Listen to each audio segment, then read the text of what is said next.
Now offered at the Great Race Place. $3 late pick 3 featuring the last 3 races. $5 late double on the last 2 races.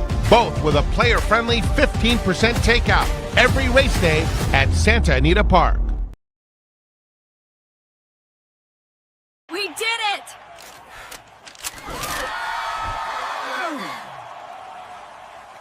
Unbelievable.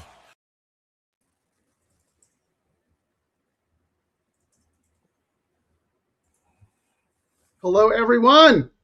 I'm going to read what's on the bottom of the screen there. Welcome to Double Trouble Live, the exciting new horse playing live stream that the former editor of the Horse Player magazine calls the hottest live wagering show of the year. Guess who the former editor of the Horse Player magazine is? Frank Scattoni. Oh, there we go. Hey, if you can't promote yourself, who can you promote, right? Why not? I mean, I think I have that book propping up the desk here. Is the desk even right now? Well, I am Frank Scattoni. I am joined by my co-host, my partner in crime, the man who puts the capital T in the word trouble, Ciaran Thornton. What's up, my man? Hey, we got Sunday racing at Santa Anita. Beautiful weather. Some big prices coming in the last 2 days. So if you could connect, you're getting paid on these low takeout bets. We are getting paid indeed, and I'm just gonna get the elephant out of the room right away because a lot of our followers were hitting me up last night and they're like, "Oh my God, Ciaran is gonna be insufferable tomorrow." We didn't do a show yesterday, but Ciaran always puts out his picks. As you know, I put out my stuff, my matrix on the Santa Anita website. We are both here to support the all turf pick 3 and the late double and the late pick 3. So Ciaran put out his all turf pick 3 and he hit, and Frank didn't. So everyone's like, "Oh man, Ciaran, he's a blah, blah, blah, blah, blah, blah." Congratulations. I know you hit yesterday. And we were actually talking, you were joking around, but for essentially chalk, $373. I was even talking to you, I was like, when we first started talking about this, we said we were going to eventually do the all turf because we're all about the low takeouts. Yes. And now that we're doing streaming the show on Santa Anita's, feeds, yes. I know you've pivoted. You now do the write up for the all turf pick 3 and the pick 3, and I've done the pivot as well. I've been focusing on that as well, and I got to tell you, even the worst pays. We talked yesterday. I've allocated. I mean, I'm comfortable spending $100 to $150 on this bet and doing a lot of different tickets. And you'll kind of see that today because the pays are so great, even when it chalks. Ciaran, I was you texted me, "Oh, I hit the turf pick." I was like, "Yeah, chalk." And I was joking around, right? Because I didn't see what it paid because I was frustrated that I didn't hit it. And you're like, and you for once you were gracious in victory. You were like, "Frank, I know it was chalky, but it paid $300 and something bucks." I almost dropped my phone. Yep. I was like, "Are you kidding me?" Favorite 72, 2 to 1, or like even money or something, right? It was crazy.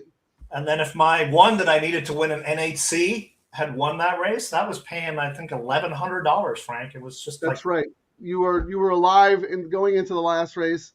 But I know qualifier, you would have gotten a seat, and it didn't work out. But that's how it goes. Well, because of what I saw what some of the guys were saying on Twitter, I was like, well, they're expecting me to do something, so I had to. So here we go. The shadow of the San Gabriel Mountains, where champions are forged in fire and thunder, one name echoes across racing.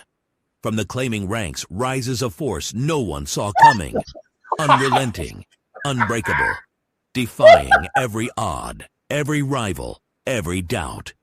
This winter at Santa Anita, the impossible becomes destiny. He is Ciaran, the king of the all-turf pick 3, in the shadow of the San. So, yeah, the viewers asked for it. We're not worthy. So the viewers asked, so I had to throw that together. AI is such a wonderful tool. Well, here you go, man, right now. Whoever wins out of us for each show gets to use that. I'm going to do one for me. that'll be our next logo for when we put out our next show. Oh my God, that is absolutely phenomenal. I'm just going to save that for later, and I'll probably throw it up later. Hopefully we stay alive. I mean, I'm spreading like crazy. I got to actually add my bets here because how many minutes do we have so we don't? Yeah, I'll start talking about that. It was a little weird, ladies and gentlemen. As you see, the studio has a new look. I think it looks a lot better because our old studio, when we upgraded, so you could see our beautiful, handsome faces in 4K, kind of wiped out everything else as an opportunity to clean things up a little bit. So a lot of Ciaran's information disappeared. So while he's doing that, I'm going to look at this. I had a feeling, man. I went back and looked. Watsonville, Mark Glatt. We talked about how Mark Glatt, when he's hot, he's hot. When he's cold, he's cold. He was cold. He was hot at Del Mar over the summer. He was ice cold for 3 months, and then the start of this meet, he is hot again.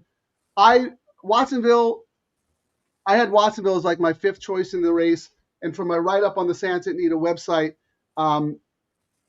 But when I went back and looked this morning and I was looking at stuff, I actually pivoted because we talk about pivoting, and I have a new series of bets that actually do include Watsonville. I still have Watsonville as a B, but let me throw that up there because I want people to see our bets before we talk about it because we got about 12 minutes. So let me share a screen. And let me just. I was actually using Watsonville. He was my 3rd choice in this race. I mean, I was like Rispoli for Glatt, on Lasix for 80K. First race since October. You know, we know Glatt off the bench does great, but then I did have a question mark. Rispoli is the rider. I'm assuming he's still the rider, correct? Because he was listed on the AE scratched anyway. So yeah, so you don't have to worry about which one was his top one, you know, but they scratched it anyway. Real quick, take a screenshot of this. It's also posted in the comments section. If you're following us on YouTube, Ciaran and I always put our picks in there. His might come up in a little bit. But here, take a screenshot of. You got it? Okay. Take a screenshot. I'm not going to talk nitty gritty, Ciaran, because we say this isn't a handicapping show. This is a wagering show. So let me talk about my strategy here, my approach. If you follow my matrix, you can see my A, B's, and C's and the horses I like in order of preference. So my first ticket here, all my A's. I don't usually like to spend that much money. I'm a little more targeted with my A's, but I could have made Queen Maxima a single A, but I decided the rail draw was a little tricky, and I might want to try to beat her with a couple of horses. We'll talk about that in a second. So AAA, $81. Then I came back and I totally spread it because I think this race is very difficult. I used my A's and my B's. I did single Queen Maxima on these tickets because these are my second choices, and then 5, 6, 7 in the last, and then I came back again, and I ended up again with the 1. I threw that 1 in there with my A's, Watsonville, because I knew the horse was going to take money, single, then to my 2 alternates in the last. So that's kind of my general strategy. Do you have something to show yet, or are you still? I'm ready to go. And all right, let me stop sharing mine, and Ciaran, put yours up. I was kind of the same. I actually ended up. Just because, you know, it's taken a few days, but I like what I'm seeing, so I'm starting to do some spread tickets and playing different combinations. So this is what I ended up coming up with. My chalk ticket is, I mean, I'm usually not a fan of the South American horses, but I thought, you know, if things chalk out, I went, you know, a $9. So, you know, spreading a little bit more.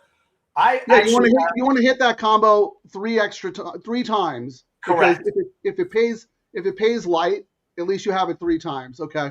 Yeah, actually, this thing I don't need to do. This was something I was going to do with the 11 scratch, so I had something ready for that one. But I do have a couple of horses. I thought in this race when I was looking at it, I really liked the Glad horse, the number 8. But in the next leg of this sequence, race 8, I know Queen Maxima on the hill looks really dominant on paper, but we've seen a couple of those dominant chalks go down.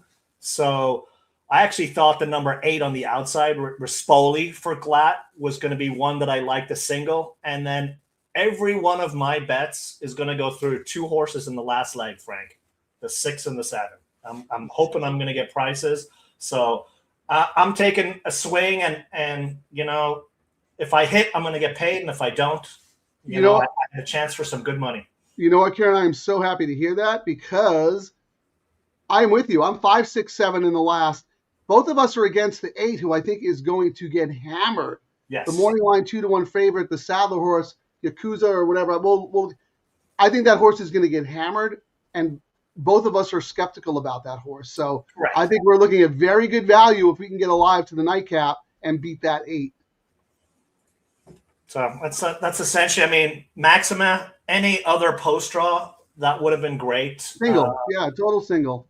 But one I thought was really sneaky was in that leg, in the second leg of this all turf, was the Mike Smith horse. You know, Mike Smith on the downhill, doesn't matter where he is, and he's riding that Egyptian Mao, who he won on last time. And if you've got a chance to go back and look at the last race replay, he won on the hill on the 3 post because Mike rode the horse perfect, and then crossing on the dirt went out, and then, you know, ran them all down. And I can't tell you how many times that's the kind of horse Mike Smith will win on, you know? Yeah. It's funny you mentioned that horse because I was like, when I was doing these races, I'm going, this is odd. I mean, Neil Drysdale, Hall of Famer, one of the best to ever do it. He's not had many starters the last couple of years. And then I'm looking at today's card, and he's got like 5 horses in. And I'm going, ooh, this is interesting. And I liked all of them. Well, guess who won a race earlier on the card? Who won the lid lifter? Neil Drysdale at 6-1. When these trainers point, they get their barn going at the same time, right? Oh, so yeah. we talk about spotting trends and how you want to get on them before they're actually a trend. There you go. I think Neil Drysdale could have a big day. Ciaran, they're on the track. We still got about 9 minutes. Let me just run through the comments real quick. Always like to welcome the DTL crew. Texas, Terry Marconi, welcome to Sunday service with Pastor Frank Scatoni and the chief gambling operator of Double Trouble Live, Ciaran Thornton. All right. Hey, Jeff, thank you for joining us. Welcome Sunday night, Sunday afternoon for us out here. Scurvy 2, thank you. He's laughing already. I think he liked the Ciaran, the King Ciaran Thornton. Well, I'll show it later when we get even more viewers before I go down in flames. But Shannon, she heard me laughing, and she's like, what are you doing for the show? I've never heard you with your giddy laugh as I was putting it together. And then I sent it to her, and she's like, yeah, you cannot talk smack about Frank giving you smack talk. Thank you. Yeah. When things are going good for Ciaran, he is the king of smack talk. But God forbid he loses to me. The dude's miserable and a grouch. Yeah, actually, we got funny. We'll talk about that if we have a little bit of time. We got a little funny. That last time when we did the Thursday show at Santa Anita, you and I were joking about how, remember, you almost threw your monitor that day, and we really got into it. And in the comments that we didn't see, Cat 8 My Form was like, oh my God, the one show I miss all the drama. And Terry was like, you guys have to go back and do like a behind the scenes. So I got a couple of things queued up if we have enough time, but I thought that was really funny. We're on for what, 5 hours today? How many? 5 races? Not that much, but someone else on X also mentioned, because when he was saying how you were going to be insufferable or whatever, and he said something that meant so much to me. I don't know if you saw it, but he was just like, you guys give each other so much stuff, so much crap. He goes, sometimes it's brutal, but I wouldn't miss it for the world, because that's what friends do, especially horse players, especially competitors. In the heat of the moment, like we're spending our money. Like, you losing money if you lose, it's frustrating. And when you go down in flames, you want to go down in flames with your buddy. You don't want your buddy going, especially when he beats you. That's you. If I lose and my buddy wins, I might be upset with myself, but I can congratulate him. I don't like. Oh, no, this is usually me. All right. Here. Watsonville 3-1 favorite. That really, really concerns me. We should actually look. What do we look? We should look at some will pays and see like who's going to be the favorite in the next leg and see if this is a legit. Well, no. Let's see who's the favorite now in the will pay. The reason I ended up putting Watsonville on my tickets for the show is because I looked at Optics EQ's imputed odds for this race, and Watsonville was the 3-1 favorite. So Watsonville's taking money. Is he the favorite in the will pay? Will pay right now. Number 1 is paying 48. Number 7 is paying 54. Actually, in the will pay, number 3 is the favorite. Yeah, I'm looking at optics right now, 3.17. And I actually, I modified the bet. If you go back and look at it, where I added the 3 with, I kept it kind of tight with the 3 because I was like, well, this one could win, but if I start adding it with all my other combinations, it's going to get really expensive. So I have a $3 ticket just with 3, with 8-2, with 6-7, just because I thought it might be a sneaky one. Shipping in from Kentucky, but the horse was 3-2 from 8 races here. So, I mean, it's not like it's not raced here before. I ended up using the 3 on my backup saver ticket. The horse was not part of my prime ticket. I had a hard time with this race because I didn't really love anyone. I bet Watsonville a few times. I expected Watsonville to run really, really good in that second race in July at Del Mar in the Wicker, and he was awful. He was awful. Then he came back and he ran another blah race. So I was a little discouraged, but then I saw the horse was taking money in the double from race 5 into race 6, so I ended up using the horse. But my A's, just so people know who my A's are, 6, 7, 10. So most of my action are going through 6, 7, 10. But I'll tell you right now, Ciaran, I don't love any of them.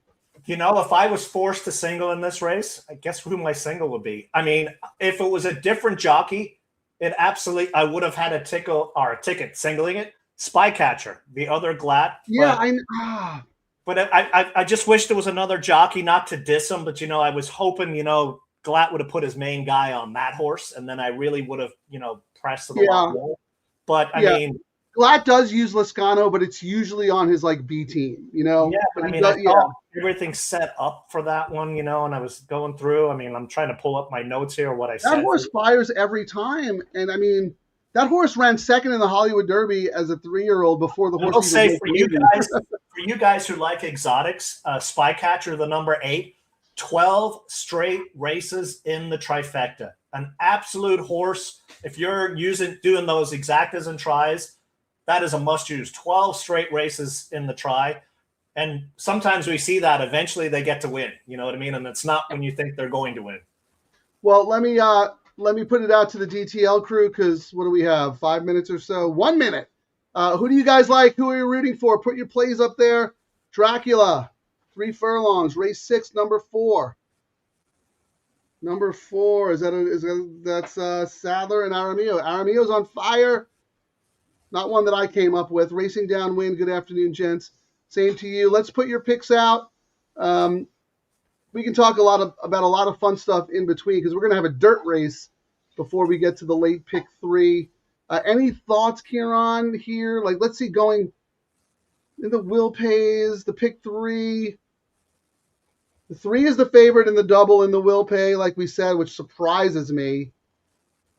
But the 7 is the favorite in the pick 3. So into the next race, the horses I had in order in the next race were 3, 4, 1, 2. I like No Cap with Rispoli.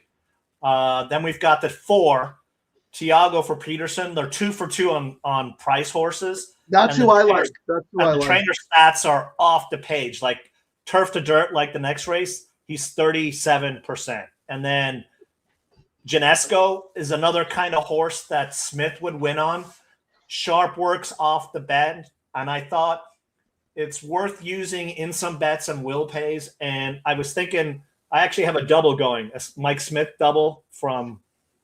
I'm going to go with the 2 into the 2 is essentially going to be my Mike Smith double. All right, Ciaran, they're about to go off. I got a new graphic here, just so people, if they join the show and don't hear us talking. Oh, there we go.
Well, we talked about Watsonville the whole segment. We said Glatt was getting hot. And the money flew off Watsonville and onto Genius Jimmy. So that's actually a great start. I mean, I'm alive on my spread ticket, so I'm happy with that result. That's my big ticket I'm alive on. Yeah, we'll look up the results in a second. Oh my God, I had Henry Adams as one of my A's. That would have been fantastic. Came flying late at 26-1. I am so glad I pivoted. Before we look at who has what, I looked before race 5 into race 6. I do what we always do on the show, Ciaran. I looked at the favorite in race 5, and I looked at the double probables to see who was taking the money. The favorite in race 5 to Watsonville was the favorite. I said Watsonville is live. Oh. We talked about Glatt heating up. We talked about following the money. So I ended up pivoting and using that horse on my backup tickets because, it wasn't my A. But we'll look at that. But what put yours up first, and let's see what you're alive to. I'm alive to if my stuff comes out. I'm looking really good. This was my spread ticket that I made it out of alive on. So yeah, put your play up. I'm really happy with this. So I'm alive now with everything in the next leg and my 2 horses in the third. So let's see. You're alive on one ticket to the 1, 2, 3, 6, 7, 8. Nice. Yeah. To the 6, 7 in the nightcap. Okay. Okay, take yours down. Let me put mine up. Because, remember, we always use the late pick 3 and the double together. Like we strategize the way we're playing our bets. We could do the same thing with the all turf because if you get out, if you get out of the middle leg, then we have options to cover other horses in the nightcap. If I'm looking good into that last leg, Frank, I might pivot on my doubles and yes, just to put your horses in or something I didn't see because I've already got mine covered on this turf one, and we already know the turf one's paying well. Okay, so if you look at what I did, unfortunately, I am only alive to Queen Maxima in the next leg. Frank, I didn't have Watsonville as an A, so I played Watsonville as a B with my A's going forward. So I'm alive to the 1, and then the 4, 5, 6, 7, 8 in the last 4, 5. Yeah, but that's not a bad horse to be single, and you've got extra coverage, and you can pivot now on the next leg. I mean, I got out of my spread one, and if it chalks out, I mean, we got 9-2. So the fact that the money went up with that, I mean, how low was Watsonville was down to what? 3-1, 5-2 for a brief moment, ended up going up 9-2. So we always talk about when you get a decent price on the first leg, that's great. Yeah, that's funny. So the money was hidden. We had to follow the money on that. I didn't realize the horse drifted that much. So here's the funny thing, Ciaran. You have good coverage in the Queen Maxima race, and you're tight in the nightcap. Correct. I'm flip-flopped. I have Queen Maxima singled, and I've got good coverage in the last race. So it'll be interesting to see how we play our doubles if we are alive into that last race. So in other words, you might want to use my horses that you don't have. But I mean, in that last race, I really wanted to make the Rispoli Phil horse a single, that Irish debut horse that's dropping. But then I ended up throwing in the 7, Essential Lady. You know who may end up blowing up the ticket was the debut horse for Baffert putting bays on. I was like, yeah. 1 for 24. Is that sneaky or is that like? I didn't know if it was sneaky or toss away because he didn't put his main guys on. And this horse cost $375,000. But then you've got Baffert's debut on turf. He's 1 for 24. And I think the ROI was negative $1.72. So you bet $2, you lose like 90% of your money doing that with him.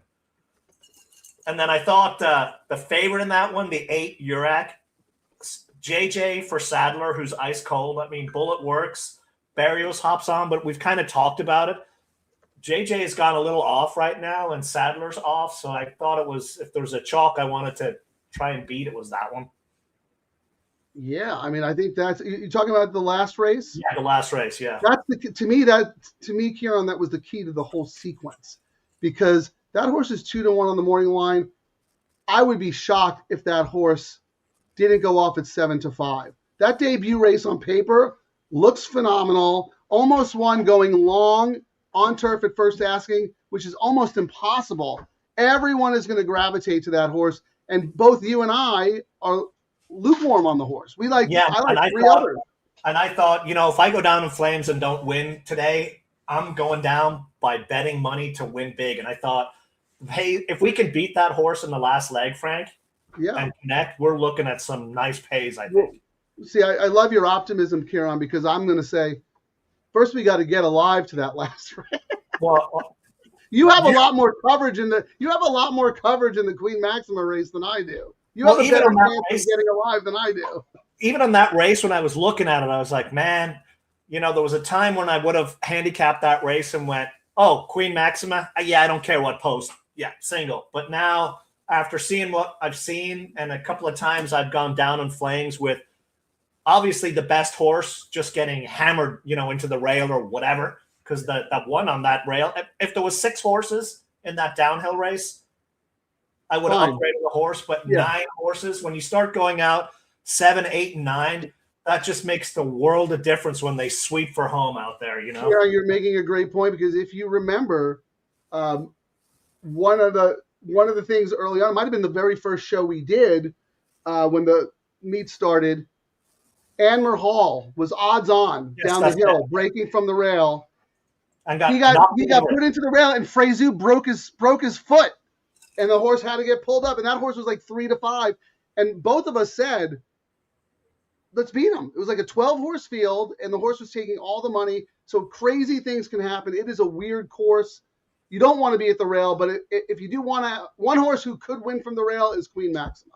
Oh, yeah, absolutely. But, I'm going to look and see who's on the horse. JJ's on, too. So that was another mild negative for me.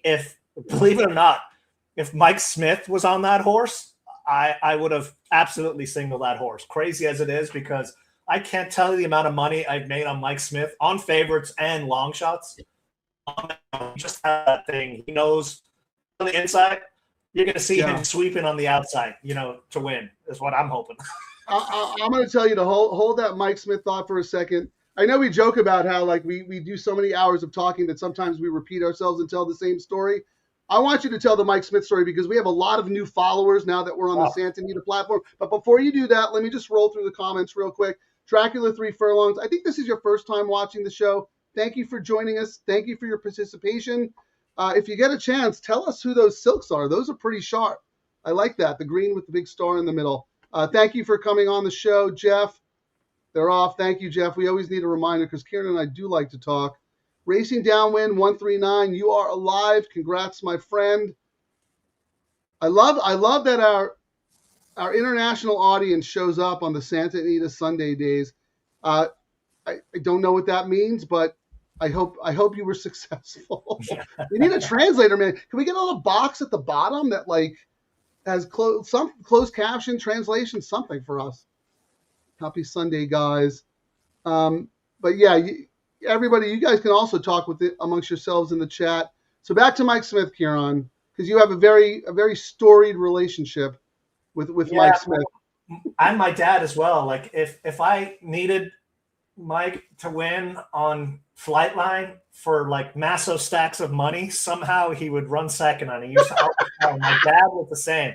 Mike always second Smith. Or on the other end of the spectrum was, if I just needed the favorite to win, Mike would swoop in on a 20-1 horse and kill me. So we were at the Eddie Logan suite. Or if you needed him on an odds-on, like Flightline, like you said, he would lose and run second. We were hanging out at the Eddie Logan suite, like we all do when we're gambling up at Santa Anita. We'd all had a few, and Frank goes, "Hey, I want you to introduce you to someone." So I turn around and I already have the hand out, and I'm shaking the hand, and I'm like, yeah, that's Mike Smith. And Frank is just giggling, in the background. So we ended up talking all night long, had a blast. He's a great guy. Next day, oh, no, absolutely. Next day in a contest, and I had $50 left. And it was a hillside race, and Mike was on a 20-1 shot. And I was like, you know what? I never would have done this, and I did a $50 double. It was a Mike double. And I ended up coming second in that contest just because. So then See? a couple of months later, we went out to for the Breeders' Cup, and we actually Tom had hooked it up. We got to go on a farm tour, so we got to see some, Mike's big horse out there, and we were about ready to roll in. They're like, "There's a special guest coming," and I was like, "Well, who is it?" We're like, "We gotta wait," and it was Mike Smith rolling in, and I was like, "That's okay. I know Mike now." Go back to it. You can find it. Well, congratulations, Mike Smith. Got the monkey off your back. I have a funny story like that about Pat Day. I've told on this show a couple of times. When Pete and I were first starting out, Pat Day was had Mike Smith. We had Pat Day. Whenever we needed Pat Day, never won for us. Whenever we needed to get a winner for big stacks, Pat Day would come from the clouds and beat us. They did a dunk shank for charity, and Pat Day was gracious enough to participate. Oh, First shot, rocket. I was like so prepared for this. I was practicing all week, getting my arm back in my old Little League shape. Rocket, boom, bullseye. Pat Smith went down. We all laughed. We all had a good time. He was a great sport about it. From that day forward, we were simpatico. If I needed him, he'd win. If I didn't want him to beat me, he wouldn't.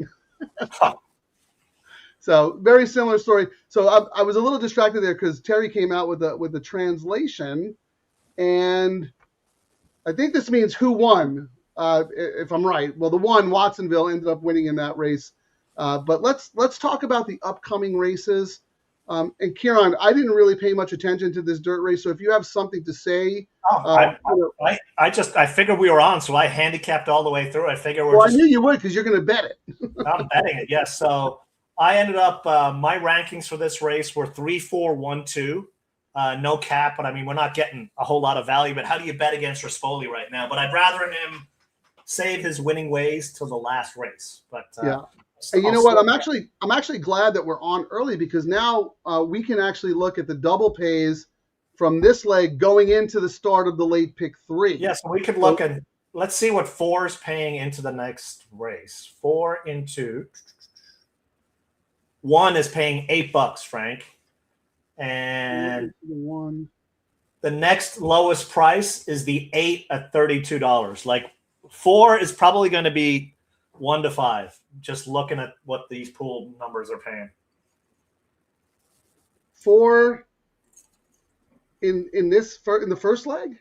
4 in this race into 8 or into 1 in the next leg. So right now we've got our Moonlight as the current favorite, and into the 1 in the next race is paying. It's paying $8. So if you do the chalk, you're getting $8 with Queen Maxima in the next.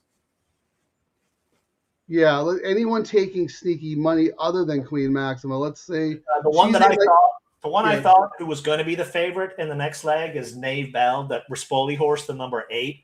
That's the next lowest pay at $32. You thought she would be favored over Queen Maxima? I did, just because of I felt Rispoli was heating up and he's already won a couple. And again, it was me downgrading the jockey and the post on Queen Maxima.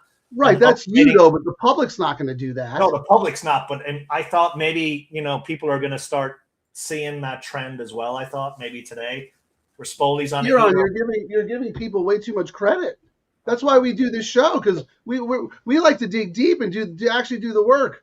Well, no, I don't think the level of detail doesn't go into that with the general player. I'm not knocking the general player. Don't get me wrong, but I think you're overthinking it. I mean, Queen Maxima is 100% going to be the favorite. I don't see any world in which she's not. I guess favorite to me. I think Nave Bell. You mean from a value? You're talking more from a value perspective. Yeah, I went Rispoli for Glatt.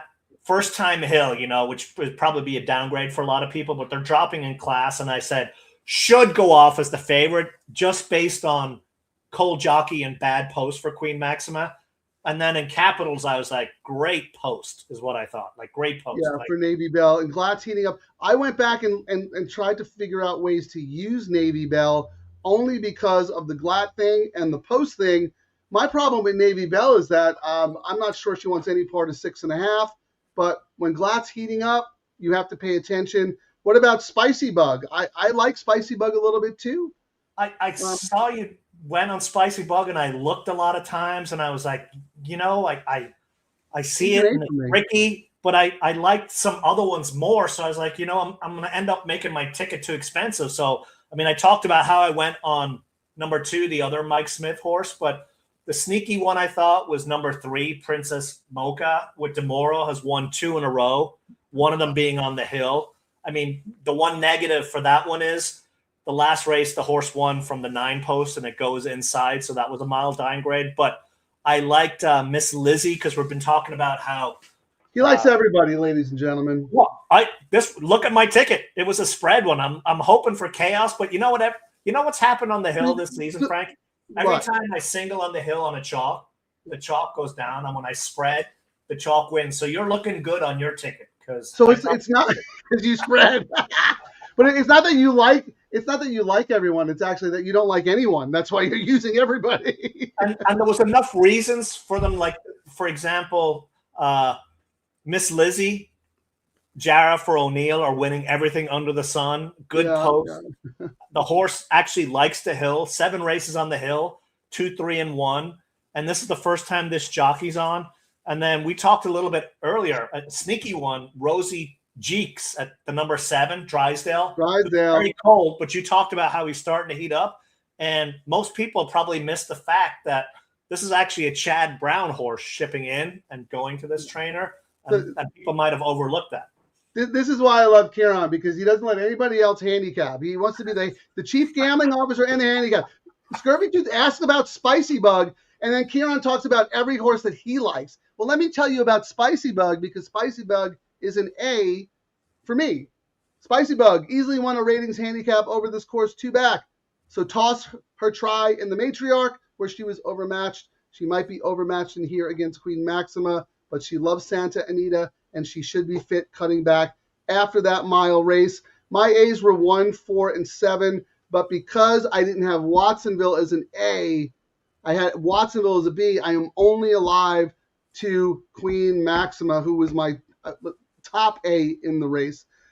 So I like what you said, Ciaran. When you spread, the chalk wins. So I'm sitting That's good. What I say. You're probably looking good. And when we looked at Race Lens, when they give our percentage chance of winning, they've got it's actually short. They've only got Queen Maxima at 49.5%. Usually with those kind of numbers, that'd be one where you'd see it like 60%. And then I would want to see it a lot shorter, like a lot shorter odds, more likely winner, And then the number 2 they have is the number 2, the Mike Smith horse is number 2. And then my Navy Bell that I thought looked really good is in 3rd place. Well, let's talk very briefly about this race, because Dracula 3 Furlong says race 7, number 1, win place, Armando Aguiar. This is shared future. Are you using this horse in your doubles or anything going forward? I had it. Yeah, I had my notes on that one where top power, 7 race at Santa Anita, 2, 2, and 2. But I did say it's a trifecta horse that rarely wins. I mean, it's great for underneaths, but she's a cool horse, right? 7-year-old mare. She's earned $318,000. Shows up every time. I think the rail is going to be very tough for her at 6.5. She's a little bit of a grinder, cutting back from mile races. She might be a little too far back. I don't think today's her day. She was 3-1 on the morning line. Is she taking any money on the tote? Let's see. And again, this is not to talk off anybody. If you like the horse, you like the horse. But when people bring up horses, Ciaran and I like to tell our opinion and be honest about it. So that was not one that I saw. Ciaran, you mentioned Jensko number 2 and number 4, Our Moonlight. I am not playing this race, but if I did, those would be the horses I'd be building my tickets around.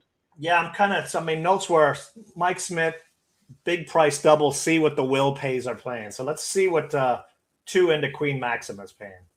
So 2 into the 1 is paying $68. And the Mike Smith double is paying $161. That's for $2. That's not too shabby at all. Who is the current? Yeah, I was surprised that No Cap was made the morning line favorite over Our Moonlight. And based on the imputed double odds, it's not even close. They have Our Moonlight at 9-5 and No Cap at almost 4-1. So, I mean, I really like number 4, Moonlight here. Let me look at the action in the next leg going forward. I know you looked at the probables. Yeah, the imputed odds into the next race, which will start the $3 late pick 3. They got Queen Maxima at odds on. Oh, looking absolutely. at 4 to 5 there. Anyone? Let me see the sneaky money. I'm looking at the Now pick. it's holding steady at 6. The 2 horse who you mentioned. Yeah, the pick 3, the will pay in here, $82 for the 4, and then it starts going up. 1 is 167. So, yeah, this horse was getting, and then the pick 4, the 4 is 154. The 1 is 189. So number 1 is the one that got a lot of the money on the other bets. On the pick 4, not on the pick 3. So, going into the next race, I'm just trying to see who's taking sneaky money in the Maxima race. It's the 1 who Queen Maxima, the 2 Egyptian Mao, and then the third choice in the imputed double is your one, Navy Bell, the 8. Yep. So the 8 is absolutely live going into the next race, and so is that 2 Egyptian Mao. So it's funny, Ciaran. I mean, on paper, you sniffed out the 2 sneaky horses who are taking the money in the pools. So they're both live, I think. Yes. All right. Onofre, welcome. Kimmy the Kid, Scatoni, my sister's watching. She's in the house. Thanks for joining, Kim. Nice to see you.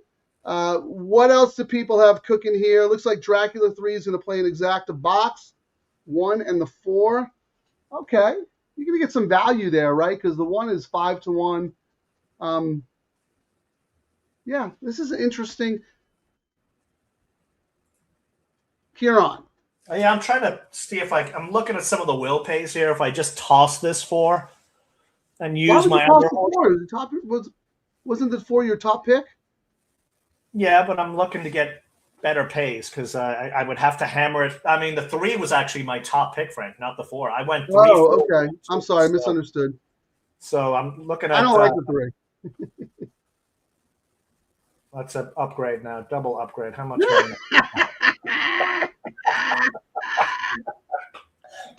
See, this is the brutal friendly commentary you get. So 3. Play the track with your buddies. If I go 3 into 1, 2, and 8, and the lowest I'm getting is $19 for $2. You want to look at the tries? We got the try tool For this race? All right. if you want. I'm just asking. I'm not playing this race. I don't think I don't think the odds are enough where I'd get paid doing that, Frank, on this one. I'd rather just spend $30 probably doing a double. Okay, fair enough. And I think I may end up going. I'm probably going to do a $5 double. Let me see. While you're doing that, I'll welcome Bluffmaster Hara. I think you might be a first-time commentator. Well, thank you for joining us.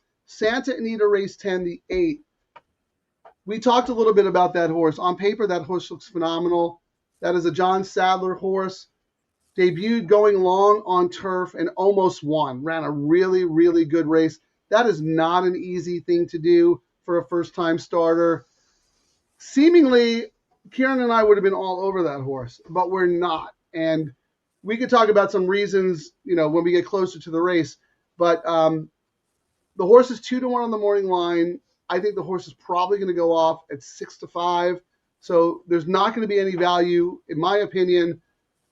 And I was a little concerned that they decided to sprint the horse after debuting the horse going a mile and having that horse take so much time off. So I almost wonder if it's a prep race for something next time, whereas a couple of horses that Ciaran and I like are sprinters. They are sprinters, and they look like they are in a form cycle where they can improve. But again, like I said, we are not here to talk anyone off. We are just here to give our honest opinion. I always say we're grown adults. We're adults here. We're grown men and women. We make our own decisions when it comes to spending our money. Ciaran, you got something for us? Yeah, I'm going to do a $5 double, 2-3 with 1-2-8. It's going to cost me $30. And then I'm going to do a $5 double because the chalks are always my nemesis. 4 with 8-2-7. All right. I apologize. I'm going to ask you to repeat it because I'm going to put it up so we know who to root for. So just give me 1 second. Here, I'll just put it in the comments. How's that? Make it easy. Yeah, that's what yeah. If you have it, go ahead. Yeah. I make And sure put it up on the board, All right. on the studio screen. There you go. I'm sitting this race out. I am only using this race for information going forward. Well, that's like me in the contest. I'm like, I'm going to sit all these races out, and the races I sit out, bomb, bomb, bomb, and then I come back in the next contest. All right, I'm not going to sit out the race. Chalk, chalk, chalk. Ciaran, I've never seen you sit out a race. I don't know what you're talking about. I did on the Breeders' Chief Gambling Officer. I actually didn't. I bet every race. That's right. You do bet every race. Yeah. This is why I bet every race. Yes. Look. I want you to change. You know how you could put a little headline now in the new studio? I think mine says co-host of Double Trouble Live. Okay, when I jump I out. want you to put CGO, Chief Gambling Officer Ciaran Thornton. I'm sorry, I cut your screen. Put your bet back up there. Hang on, there it is.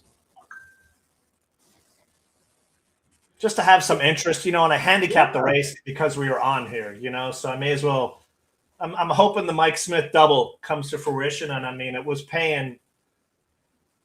And to be honest, if we weren't doing the show, Frank, and I might have fired a win bet on the 3 here, but especially seeing as we've passed the cutoff point, I thought 9-2 and 5-1 on the number 1 is pretty good as well. Maybe I should have done a bet with the 1. Well, let's look at the odds board now. Like you said, we have the 2. 1 with 1 is 19. 1 with 8 is 107, and 1 with 2 is 90. Those are great pays if we can beat the chalk.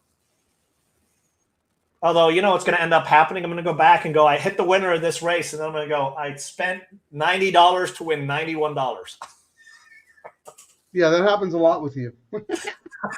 What? $1 profit. Real quick, I'm gonna boot your thing again. Jay, welcome, Jay. Nice of you to join us. I avoid races like this.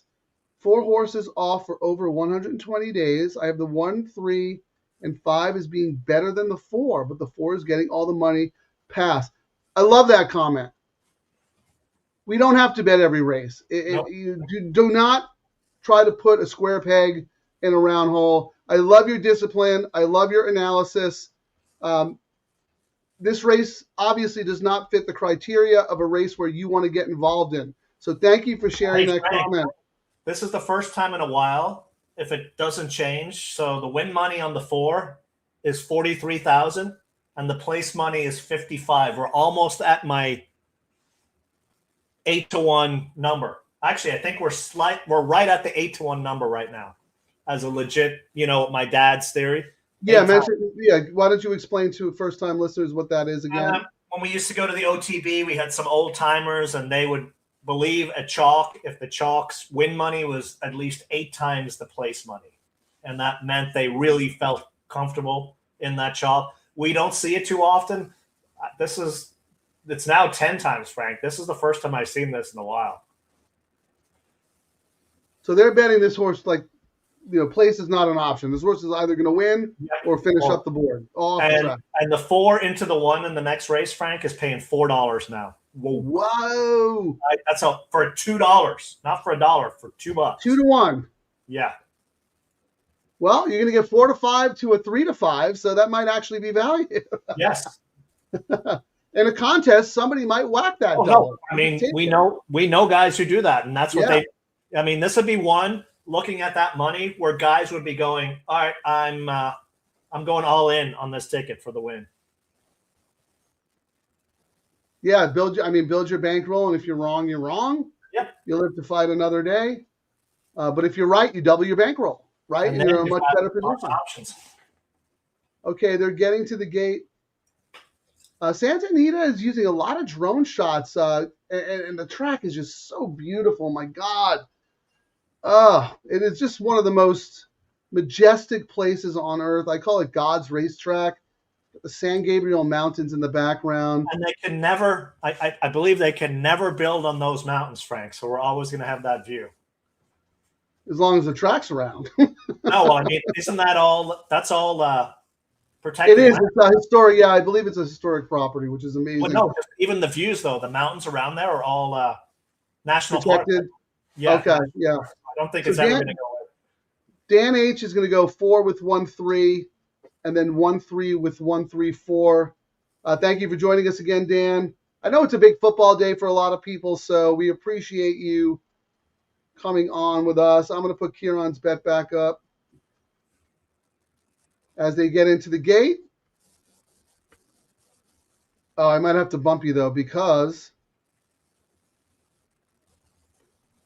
All right. they're off.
KK still on fire. Yeah.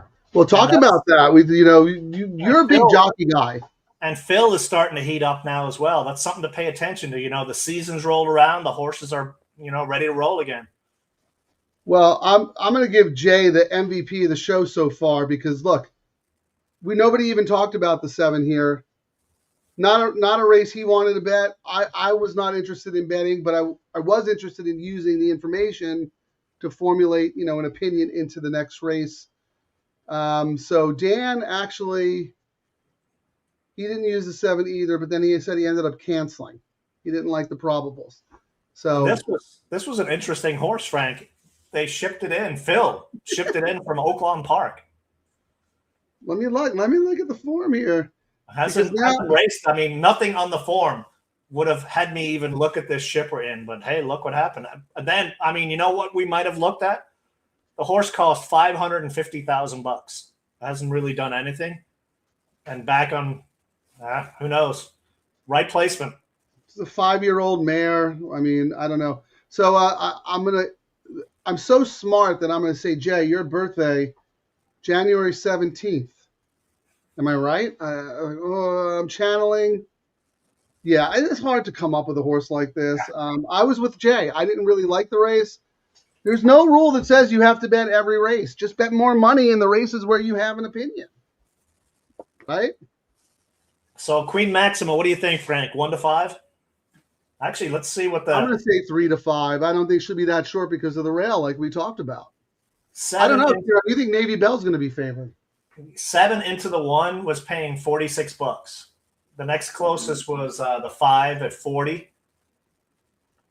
So, oh wait, no, I'm looking at that wrong. 7 into 1, 46. 7 into, wow. The next closest was 2, the Mike Smith horse, paying $295, Frank. Then the third choice was the 8 at $359, and then it starts going up. Okay. So that tells me, I mean, when you see a long shot like that come in, and some of the sneaky horses we thought are getting a little bit. I mean, it's still a big pay, but it looks like it's 1-8-2 of the horses in this next leg. Let me see. Yeah, I think that. Yeah, that's what I mentioned that earlier with the imputed odds. Let me look at the updated ones. Yeah, that's what I said. Remember, Ken, I said the 2 and the 8. Your 2 sneaky horses that on paper were also the ones taking the sneaky money. But Queen Maxima, they have the imputed odds at 1 to 2, 50 cents on the dollar. Navy Bell drifted up to 9 to 1, and Egyptian Mao drifted up to 10 to 1, just based on the money that came in on Queen Maxima. But the imputed odds on optics, it is the 1, the 8, and the 2. Nobody else is even close. I think the next one is Spicy Bug at 17. So very, very interesting. But you know what, Ciaran? You joke about how when you spread the favorite wins, every time I single an odds-on horse, what could go wrong? Well, I'll tell you what could go wrong. The horse has to break from the rail down the hill and doesn't win. So you know what I think is going to happen, Frank? What? My long shot and Queen Maxima are going to dead heat. No, I was going to say your long shot's going to win and you're going to whiff in the last leg. That's true. That could happen as well. It's happened many times. Oh, that happens all the time. Well, here, so we got a bunch of new people in here. So I spent many seconds building this video earlier, so I got to totally throw that up for the other people. I mean, well, you know what? Hold on. Let's pretend we're starting the show all over again, because it is now the start of the late pick 3.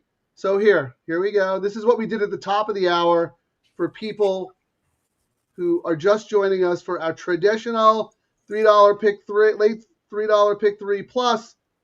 We want to remind folks that this is why we're here. Now offered at the Great Race Place. $3 late pick 3 featuring the last 3 races. $5 late double on the last 2 races. Both with a player-friendly 15% takeout. Every race day at Santa Anita Park.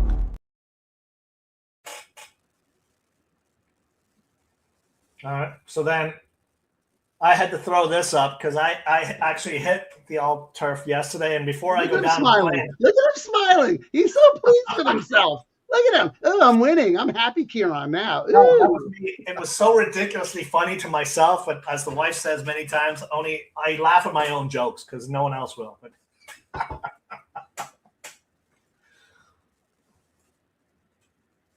Gabriel Mountains, where champions are forged in fire and thunder. One name echoes across racing. From the claiming ranks rises a force no one saw coming. Unrelenting, unbreakable, defying every odd, every rival, every doubt. This winter at Santa Anita, the impossible becomes destiny. He is Ciaran, the king of the all-turf pick 3. In the shadow. you know, because I learned my lesson before. When I line up my jokes for a show, somehow you come back and blow them up and I can't use them. So I was like, I'm going to take every advantage on this show. I'm 1 in a row. So there we go.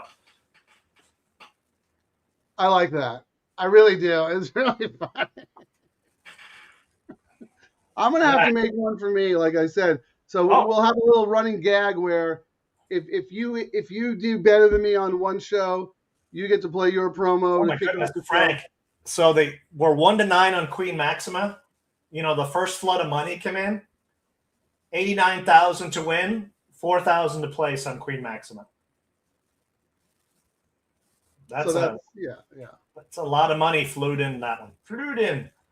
And it's only, I mean, it's still a long ways to go. We got 19 minutes. But here, Jeff, it's killing me even the second time. I heard Terry cackling in the other room. She laughs at your jokes. She's one of the few who laughs at your jokes there, Ciaran. But Dan, you missed it because we were talking about how Ciaran's got the smirk. He's happy. He's winning. And remember we talked about when he was losing, he couldn't. I was on fire, and he was so frustrated because he would be running second to the horses I liked. And I called him a grump and a grouch and da-da-da. And when we were talking about that on the show the other day, and I didn't realize that you, Terry, and Caddy at My Forum had a little conversation going on. And we were talking about how me and Ciaran got into it, and then we were going back and forth. And Caddy at My Forum, you had, I guess I went back and looked at the chat, and you said you had to mediate. And you did. You had to talk us off the cliff, you and Terry. And then Caddy at My Forum goes, "What? The one show I miss all the drama." So we're gonna have to do a little behind the scenes of the real horse players of Arcadia. Here's behind the scenes. Blah, blah, blah. Blah, blah, blah, blah. Or no, actually, this one's better. Hang on, where is it? I know I have a better one. There it is.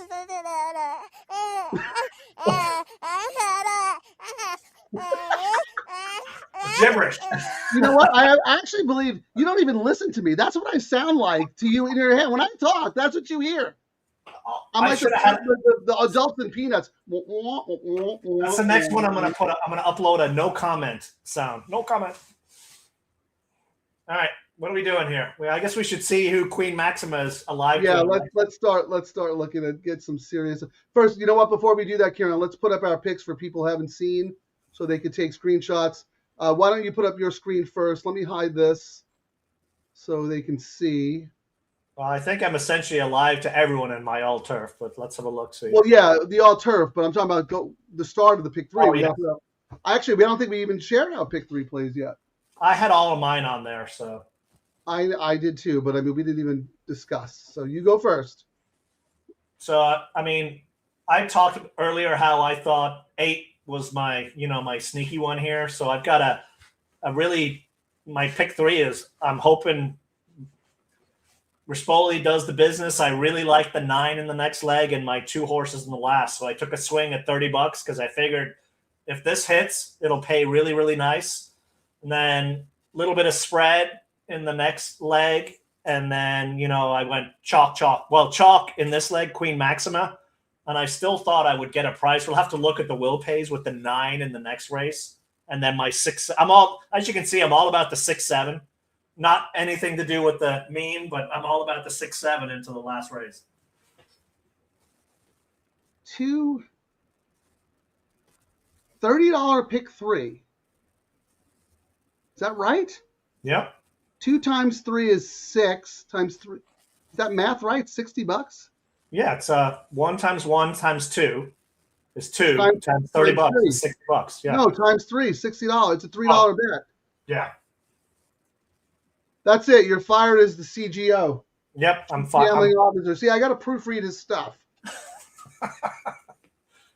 So it would be 3 times 2 is 6 times 3. No, sorry. Yeah, 3 times 2 is 6 times 3 is 18.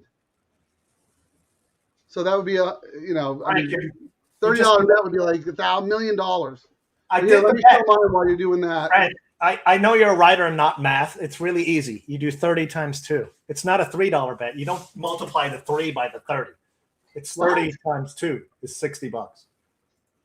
Do you want me to take a screenshot of the bet I did that shows you that it costs $60? A $3 pick 3, single 2. 3 times 2 is 6. So that's $6. Times 10 is $60. But you're doing a $30 bet. Right? What am I missing? Hang on. Let me show it again, Frank, so I can walk you through it.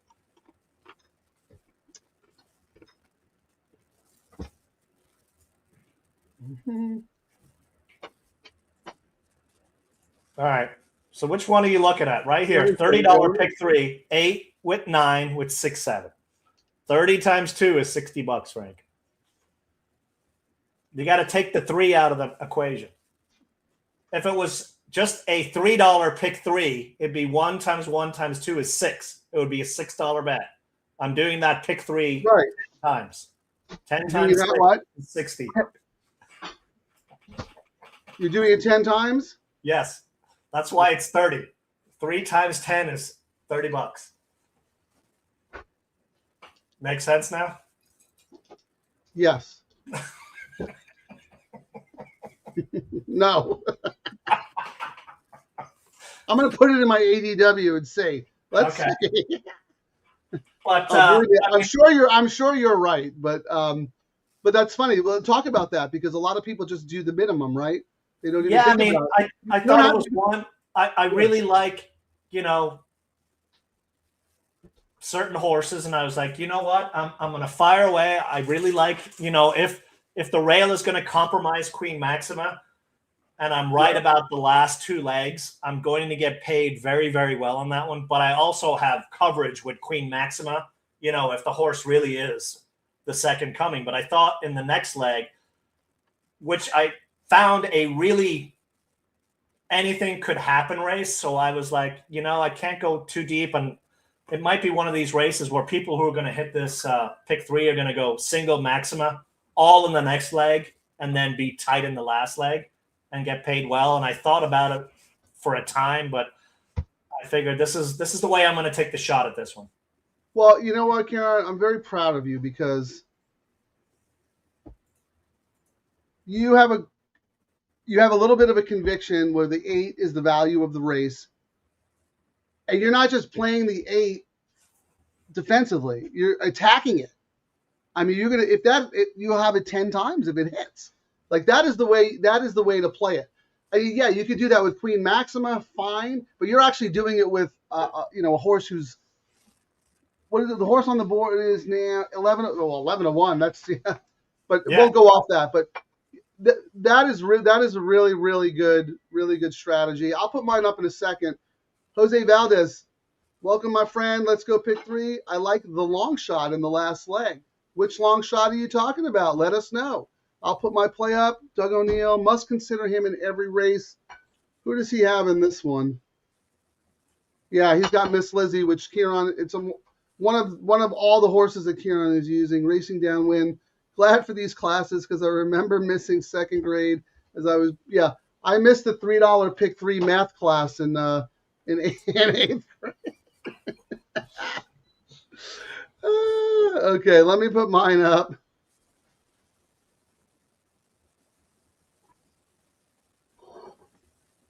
All right, here we go. So I'm only alive to one in. Actually, no, I'm alive to 2. Yeah, I'm alive to 2 of my 3 all-turf pick 3s. I got the 1 with the 1 with the 5, 6, 7, the 1 with the 1 with the 4, 8. So I really need the 1 here for that. As for my late pick 3, 1, 4, 7 are my A's. That's an A line there. I don't usually like to spend that much on my A line. I want my A's to be a lot tighter, but because Ciaran, what Ciaran and I discussed about the rail with Queen Maxima, I felt it was important to make horses at a price A's as well. So that's that top line with all my A's. And then I came back and played other horses in the 2nd and 3rd leg tied to the single A Queen Maxima here. So that's kind of my strategy for this race. I have a modified bet that I'm going to do, Frank, because I had some notes that if the 11 in the last race got in, I was going to do some coverage on my pick 3. And I see that the 11 did get in because we had a scratch Daring Pursuit. That's with Dan Blacker, first-time starter, which is tricky. Yes. And the reason I had upgraded that horse was Barrios rode the favorite in that race that we're both against in the last race for Sadler. Barrios hopped off that Sadler horse to ride this horse for Dan Blacker. So I thought that was a sneaky one that could blow up all my tickets. So I've got a Where did you see that? Because I was looking to see if there was a jockey change there. I didn't see one. Let me hang on. Let me scroll Emily down. Princess, well. Yeah, it didn't say anything about a jock change. You're right. No. So in the debut, in that last race, Urek, in the debut race at Del Mar, Barrios rode that horse for Sadler. Oh, I see. Who's riding today? JJ's riding. Because Barrios is on the firster. Because Barrios went and stuck with the horse that was on the AE list. Yes. In. And that's why I thought that is very, very sneaky. So you know what? I'm right there with you, man. I'm gonna piggyback you.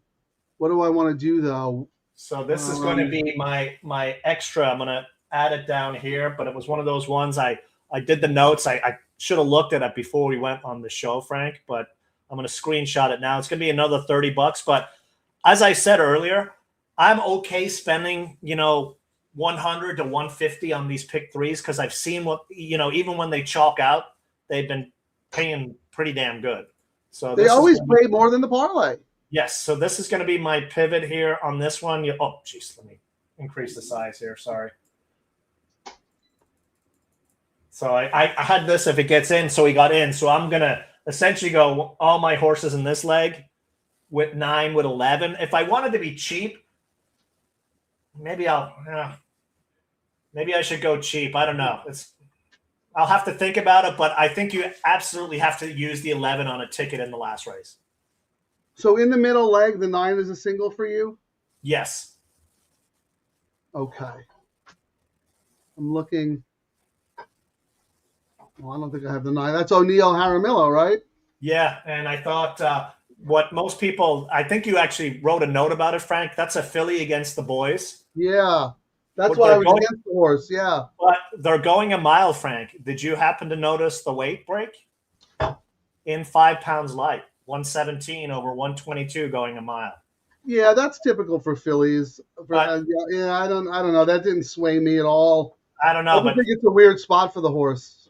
Weird spot, but you got a hot jockey and a hot trainer right now teaming up. So I thought it was worthwhile for me. And I figured I could use a bunch of horses in that race. So I was like, well, I'm just going to be tight and I'm going to be out and trying to fire away with. No, I like it. That's why we do the show. When I did my write-up yesterday for the Matrix, I wasn't planning on the 11 getting in. And it's tough for me to bet a first-time starter anyway from that. He's going to be outside. Yes. Hooked wide. But anyway, we're talking about it, and you make an excellent point with the Berrios. He could have in my mind, he could have absolutely written that Sadler back. Especially if that Sadler goes off, like we think it could in that race at 4 to 5. And right. Like, why would he jump off? You're hopping off a sure thing for your guy Sadler. And, that's the stable that owns, or the owner of that group is a big money guy, the Don Alberto Stadium, and he's getting on the Dan Blacker horse. So that is a great point. So here's my pivot. I'm just going to stick with Queen Maxima as a single here. Use my 3 A's in the next 5, 6, 8.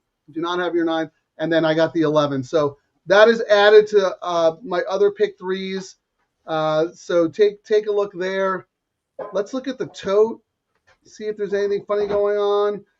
What about, we didn't even look at doubles into the next leg, did we? No, not yet. Let's do that now.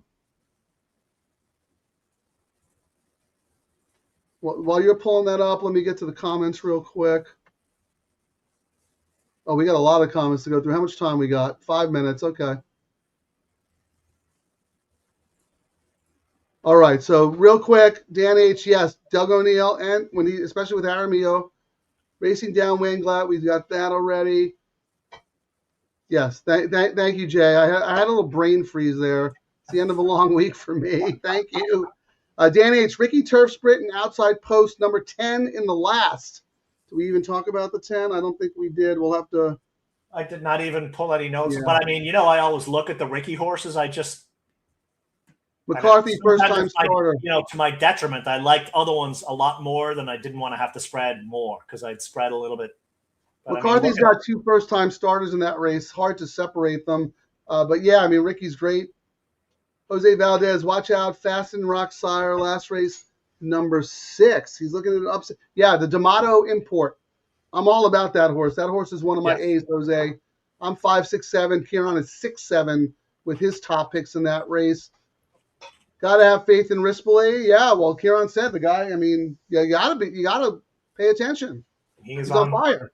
He is on fire. Interesting. See, Jay's one of us, Ciaran. He looks at the pools the same way we do. No bridge jumping. Very, very interesting. They're just expecting Queen Maxima to just roll. I mean, you can't. I mean, you look at even the pick 3, Frank.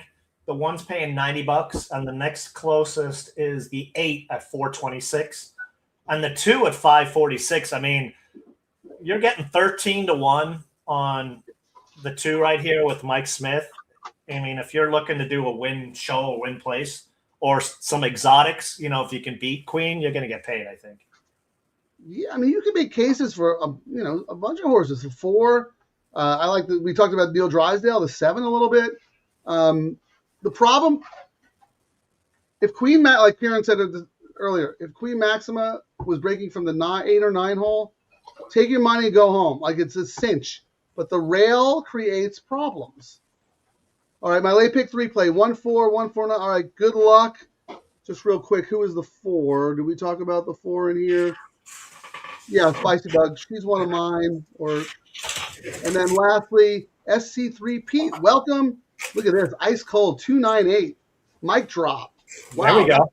That's going to pay stacks. That will pay All right. stacks. All right, Ciaran, let us go and do the probables going forward. All right. Who's taking money in the next leg? All right. Double from the one into the 3 is paying 12. One into the 5 is paying 10, and one into the 9 is paying 20. Okay, so 5. Well, how about this? Yeah, 5, 3, 1, 5, 3, 9, 1 in that order. Those are the ones taking the money. But 5 and 3 are fighting. 5 is $10, and 3 is 11. And I don't even think I had notes on the 5 in that next leg. Let me see. I have the 5 single as some horses. Yeah, the Optics EQ imputed odds. Oh, 5 is 3 I to looked 1. at that one. I mean, I've the Ciaran off angle. I've actually bet this horse, I think, every race it's ran, so I'm off it today. So I probably just talked it into the winner's circle. But You can't steal my angle. It's a Scatoni off angle. You can't steal my angle, man. But yeah, let's look at the odds, the imputed odds real quick. So the 5 is the favorite. 5 and 3, like Ciaran said, but the 5 is stronger in the imputed odds than the 1 Kilmer and then your 9. Yeah, those are the same ones. But the 3 is a little more favored, is actually significantly favored in the imputed odds over the 3. So I'm expecting the 5 to be the favorite in that leg, but not an overwhelming favorite. no, Maybe 3 to 1, 5 to 2 kind of thing. I'm trying to see, looking at some of the other ones, like 8 to the 5 is 55. Well, the 5 just got hammered even more on the double, down to $9 now, Frank. So they're going to have that 5 as probably even money, or 2 to 1 or something like that. No, not that short. Probably about 5 to 2. The reason it's so short is because of the 1 in this leg. Oh, let's But look at that horse will be favored. So Frank, I mean, it didn't work in the last race. This is 2 races in a row, so maybe that's a good sign for Queen Maxima to go down. 116 to win, 12K for place. So 10 times right now. And then what about Show? Our man. There's show jumpers on the 1, 21,000 on the show. But no, that's not a bridge jumping. Well, that's a lot more than we usually. Well, no, there's a lot more than we usually see. A lot of the bridge jumpers. We see like 80,000. Usually only in the Baffert ones, not some. No, but that's what I mean. Like, this horse is not going to be a bridge jumper situation unless the money flows in late, right? Like, how much money is in the show pool? Show pool has 45,000 in it. So half of the show pool. I mean, that is somewhat significant, but not a bridge jumping situation. That's 25K. 25K of the 45's in there. You know who's getting the money now, though, Frank? I mean, odds aren't going to change much, but the 8 is at 18,000, second place at 8 to 1. Then we go to the number 2 at 16,000. I mean, the sneaky one off the morning line is the 2, and it's drifted up in price. Yeah, what price is the 2, 9 to 1? And the 8 just dropped to 7 to 1 right now. Yeah, the 8 concerns me. Just my feeling on the 8 was that the horse, the distance, no bueno for the horse in the distance. I do not have the 8 to start my late pick 3. Maybe I should pivot real quick. No, because you know what? I'm gonna let the 8 beat me. I have the 8 in my all turf. No, I don't. You can. It's not like, I mean, that's the beauty of us doing pick 3s and doubles. The low takes, you can just get it back on the double now if you're out. Let me see. What can I possibly do here? Yeah, I guess I could do. I don't want to spend that. I don't want to spend the extra money. Forget it. I'm off. No. You know what? If the 8 wins, Ciaran, I'll be happy for you because that was your value play.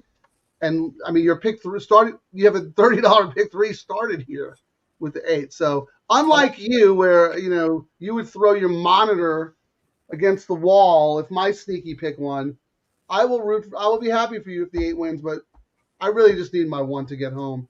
1 to 5 shot. What could possibly go wrong? I mean, if JJ clears and doesn't get into trouble, it's usually when you're on the inside and you just get boxed in or nowhere to go and you can't swing out. So it's all going to be on his ride, I think. But you haven't been happy with his riding of late. No, I mean, and you know, we might see some jockeying here with Mike Smith.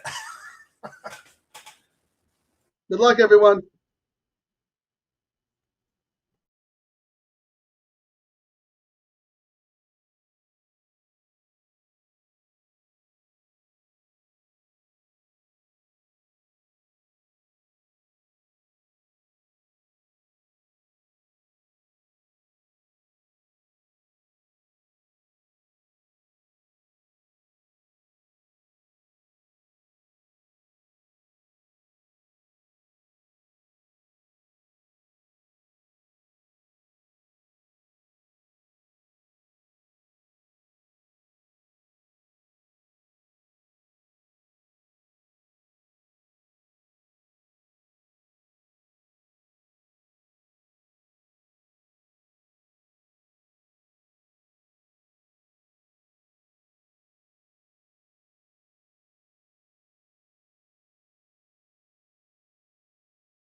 Wow, this is why I love Frank Miramati so much, because when the 1 and the 3 were on even terms at the 16th pole, it looked to me like the 3 was digging in, and Miramati was like calling the 1 like it wasn't even in doubt. He is so freaking good. I don't know, man. That guy, he knows which horse is going better and which horse has some left in reserve. I will say this, Ciaran, because I know you were going to lead in with it if I didn't jump in first. Your long shot, the 3 round, really, really good. Yeah, just if Queen wasn't in that race and didn't fire, that was going to be a big upset right there. She wins for fun. Yep. I mean, those 2 were so much better than everybody else. Well, I guess the 4, I'm looking again on the big screen. 4 came in with a nice little bit of a late run. That was Spicy Bug, right? The 4. Yeah, 4 Spicy Bug. Yes. Yeah, who was my long shot. So yeah, good job on Princess Mocha there. What did you say, Ciaran? When you go spread? Yeah, when I go spread, I get the chalk wins. You know, and I mean, Queen Maxima won, but didn't win by that much. And you'll say, well, it doesn't matter. The horse won, but still. Well, that's what I meant. That's what I meant at the 16th pole. I thought she might get tired and the 3 was digging in, but Miramati called it like it wasn't like. He didn't sound like they didn't even ask the horse really. Having concern about a horse, 9 times out of 10 that horse fades. We say that again. When you can hear by the nuances in what he says if a chalk's going to go down. Like he'll know way early. Oh no, he's the best.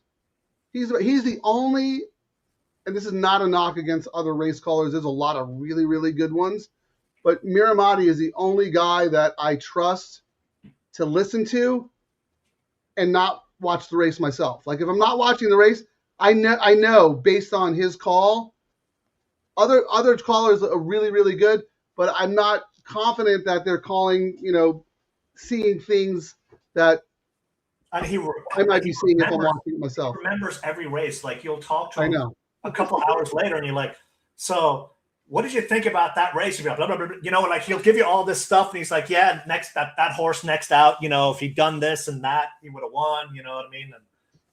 And invaluable information, let me tell you.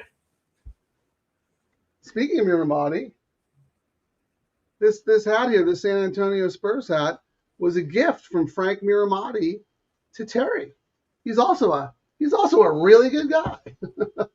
Tell the Miramatis. I know he talked about trying not to repeat stories. Yeah, we have a lot of new watchers now. Tell the Miramati story about I can't tell that story. I can't tell that story because this is a PG show. But yeah. Okay, that's all right.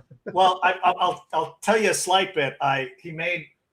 We had a horse, Arrakis racing, and didn't say it correct way. And if you really want to get under, I better not say this. I didn't say this. Frank said this. If you want to get under Frank's skin when you're playing around with him, say he mispronounced the horse's name and he'll jump down your throat. He was saying Arrakis. Yeah. Arrakis. Let's just say if I had a ever wrong. He was like, Ciaran, beepity beep, beep, beep, beep, beep. But in a funny tone. You know what I mean? Like, I wasn't talking about that story. I was talking about when he was like, when you first met him, he was like, he called me a total clown. Oh, yeah. I went on Tom Quigley's show, and I ended up, Frank denies it, but I think there was 9 races. I went 8 and 9 and had a second. But the very first race, I picked a long shot. And I know Frank was just like, there's no chance. But you can tell when he was calling the race, and, they came down the turn. I don't know what the horse's name was. He's like, and blah, blah, blah is closing. Like, he could tell. And he goes later, he's like, he was like, dude, I thought you were a clown. And when I was calling, I remember when I saw the show, and he's like, you did a good job on it. But when you picked that horse, I was like, that horse has no chance. And he's like, you probably heard it when I called the race. He's like, I thought you were a clown. And here's my take of the whole story. You are a clown. You could still be a clown and a good handicapper. They're not mutually exclusive. That is a great story. I'll tell my Miramati first time meeting story another time, because we got some interesting things cooking here, because we're both alive in the all turf. We're both, I know you like the 8 from a value play, but I know you had the 1 to start your pick 3s as well, right? Yes, for my pick 3 now, I'm alive with the 1 for $6 into the 9 into the 6-7. $6 or singling. Did they make this official yet? I'm so curious to see if your 9 is taking money. 7-2. 7-2 favorite. All right, let's look at the will pays. And the double will pay the 5. Well, we saw that earlier. The 5 was getting play across the board. And look at the pick 3 here. On the 5 is a huge favorite. 215 compared to 411. And we always like to look at the pick 3, because when they misfire, they sometimes correct, and the pick 3 will tell us. On the pick 3, the 5 is 107, Frank. And the next closest is the 9 at 205, and then the 2 on the 7. Trailblaze. I didn't see that one on the pick 3. Yeah. But the 5 is a massive favorite in the pick 3. And the 2 at 215, right? Yeah, the 5 is really a dominant favorite. Who's the 7? Saturday. Wow, the 7 is the one who took sneaky money. Yes. In both the double and the pick 3. That must have come in late, because we were looking at it, Ciaran. Yeah, nothing. That was not one of the ones. I said it was the 1, 3, 5, and 9 were the ones who were taking the expected money. Sneaky money came in on the 7. The 7 was not taking that much money when we were looking at it. That's interesting. Wow. I'm trying to what see. What price is the 7 on the tote? They're all. Now, the 5 just now started getting the money. There's hardly any money. The interesting thing, how the first flood of money, the barn money, and etc. We didn't really get a whole lot of that. Just 15K came in. This is so weird, because the 7 is 15 to 1 on the tote, but in the will pays, the 7 is in the pick 3, 1. It's like the third choice. Wow. Very sneaky. So sneaky. Well, let's see who the chalk right now, the early chalk. Oh, in the next race, Frank, the 5 into the 8 is $13. Yeah, I said that's your act, the one we're trying to beat. Yeah. That's the Sadler horse that you said Berrios jumped off. I said that horse is going to be 6 to 5. So if we can, that's why we got to get there and beat this thing. Yeah, we get there, and even now, a lot of people will probably sidestep the double because they're alive with Queen Maxima. Yeah, so we may not see the kind of hedging and betting on this race. So if we can beat that chalk in the last leg, Frank, we probably get paid a little bit more, because they're not going to hammer as much in this double. I think will absolutely get paid more. But here's the thing here: of the sneaky money that we've seen in the will pays, going forward on our community ticket, I want to have the 7 in this leg. All right, let me grab it. Yeah, let's start taking notes. We don't have to finalize it now, but So based on the will pays, I think the 7 took a lot of sneaky money. And don't get me wrong, I know the horse was 4-1 on the morning line, and a lot of people use that but the smart money is there as well. So the fact that horse took so much money and is 14-1 dead on the board is very interesting. The trainer stats are, but yeah, he's 2%. But gets the juice today and top last race speed in this race. And I mean, the morning line was 4-1. All right, let me roll through the comments first because we still have plenty of time. Alfonso, where can I watch the races live? You go to the Santa Anita website. Yeah. You could watch them if you don't have an ADW like ExpressBet or TV or FanDuel or whatever. You could always watch the races live on SantaAnita.com. I think there's like a live race day tab or something. You should be able to do it there. Please watch them there. Hop on this, follow along. Appreciate that. Let's see. So we are in race on John Alwell. Welcome. Thank you for joining. William Ochoa. Hola. Right back at you. Dan H. $5 pick 3 starting with the 1 here. And then, back up with the 2. Let us know who the rest of the leg is. Actually, Frank, I tried to get us a link, for Santa Anita. Ciaran, let me finish with the audience. Okay. I was replying to the last guy of watching it live. You just want to let me finish. Hold on, stand by. 50% of the show pull on the 1. Yep, we talked about that. Saludos, welcome. There is no show without our audience, man. Let me get through. Jeremiah's great. Look, he leaves. He doesn't want to share the spotlight.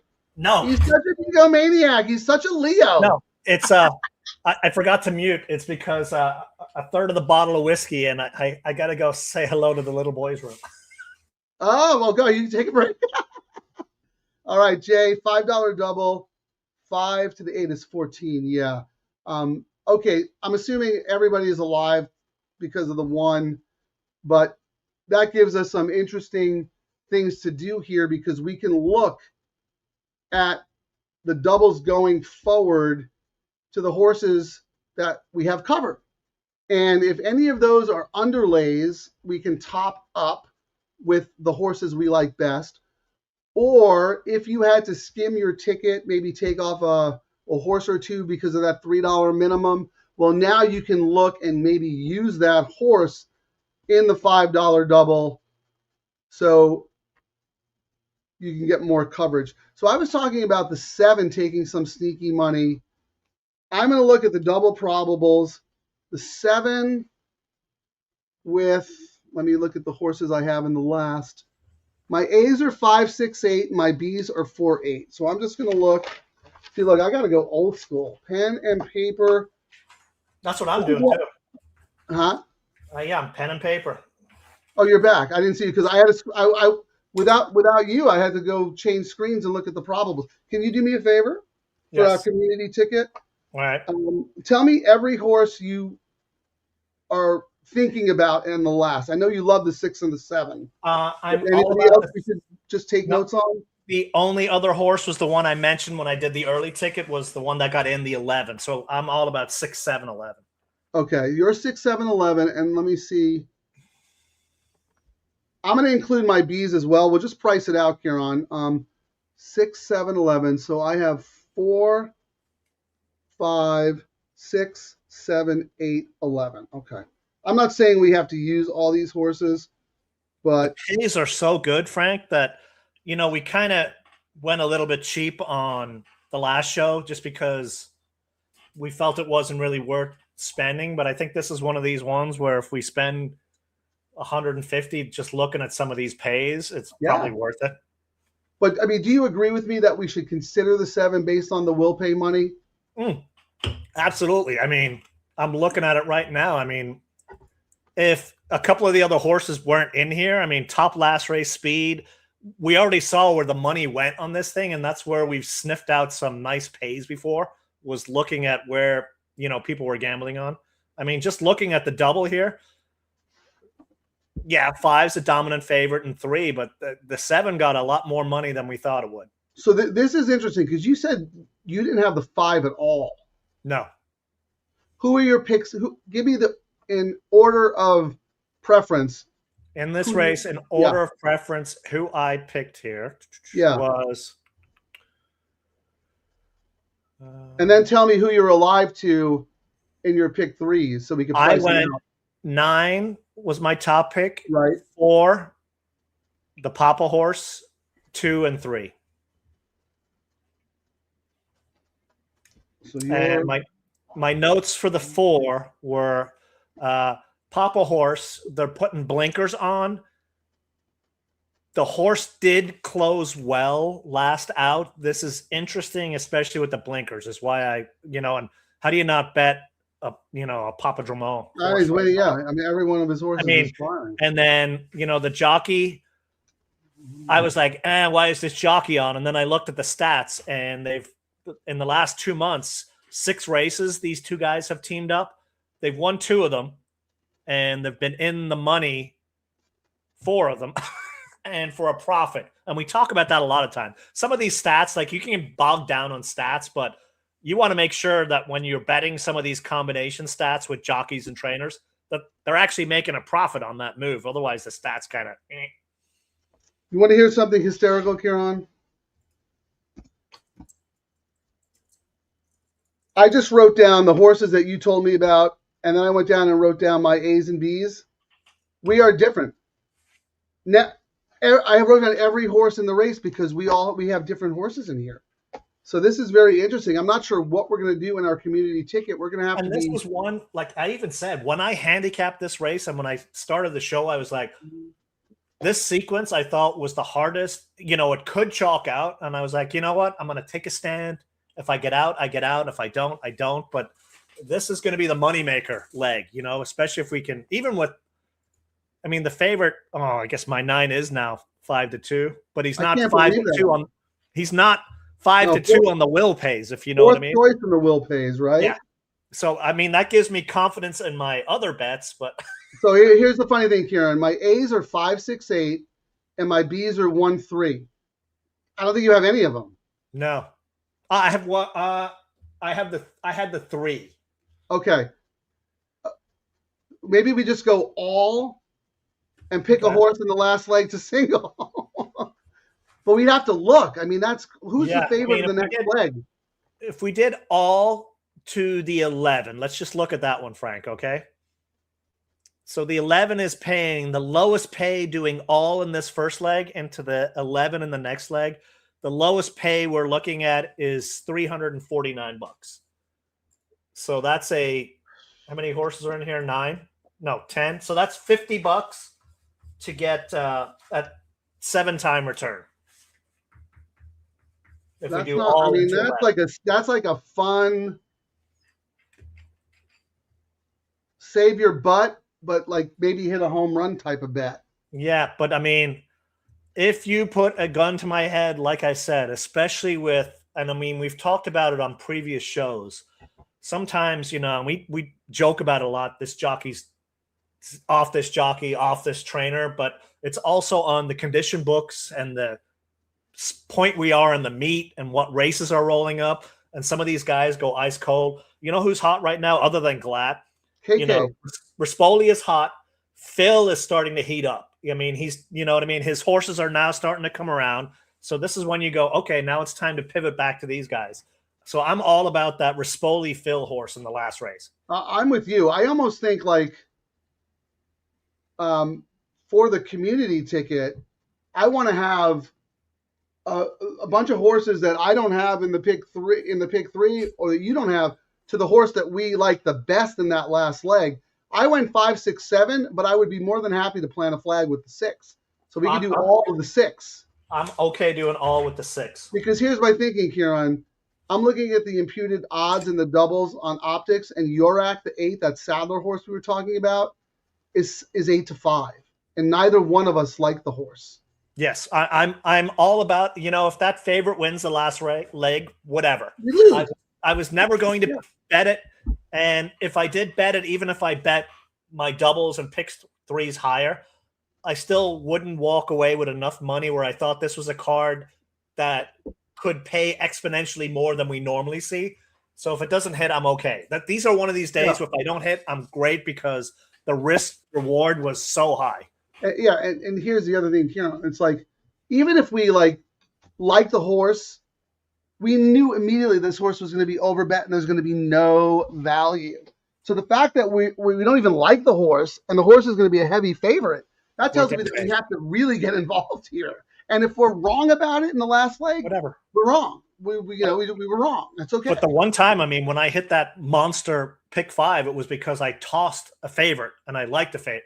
I had an equivalent of a Queen Maxima, and then I had a bunch of bets around a few other long shots, and that was $12,000, and it's been paying for the bets for the last month. You know what I mean? So you need those big pays every once in a while, and sometimes it's worth like striking out to possibly hit the home run. Here's my question to you. I think we absolutely have, because we are all over the board in this race. You and I, we only like one horse the same.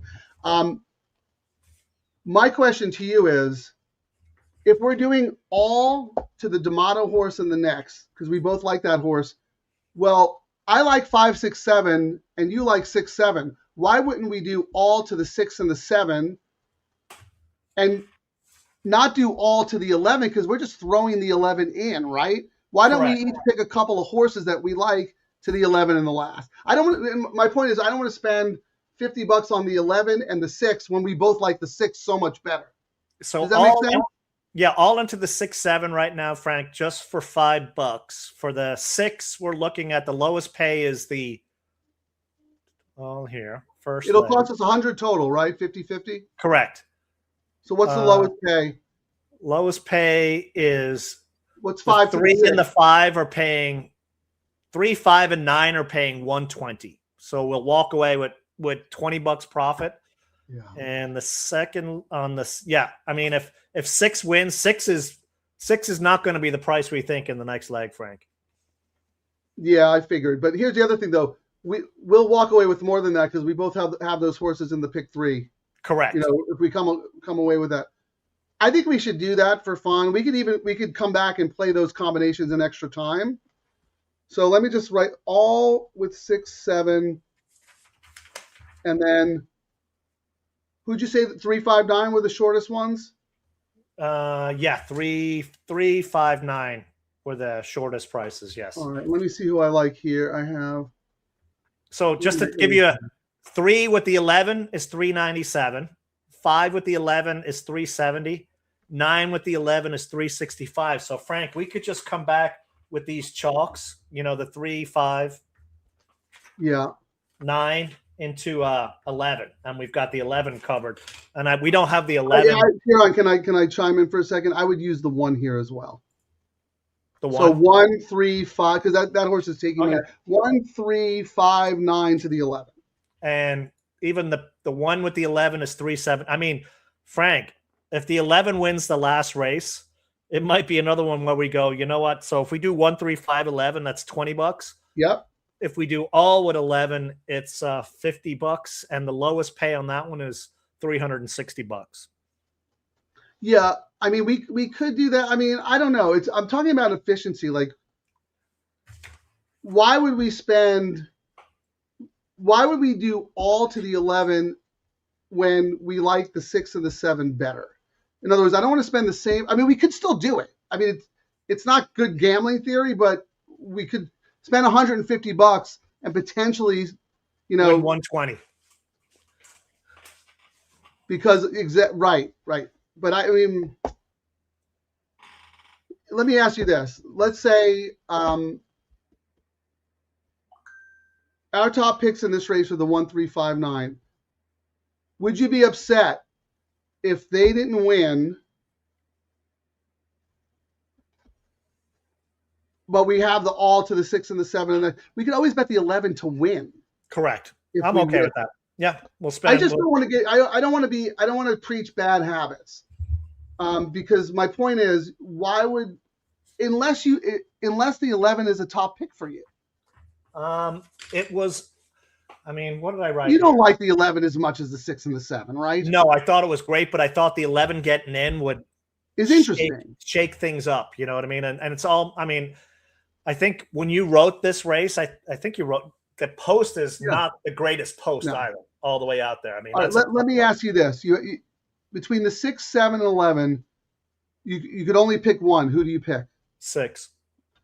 Okay. Of the 7 and the 11, you could only pick one. Who do you pick? 11. Really? Yeah. Okay. Well, that's the quandary, if you know what I mean. Yeah, no. But this is why we're talking it out. There's no easy answer, and we don't want to preach bad habits. So that's why I'm walking it through, Ciaran. I don't want to spend the same money on a third choice as we're going to spend on our first choice. You know what I mean? You know, when we first started this show, I was like, I'm so tight in the last race. I mean, I did do a pivot because the 11 got in. I can do a win bet on the 11.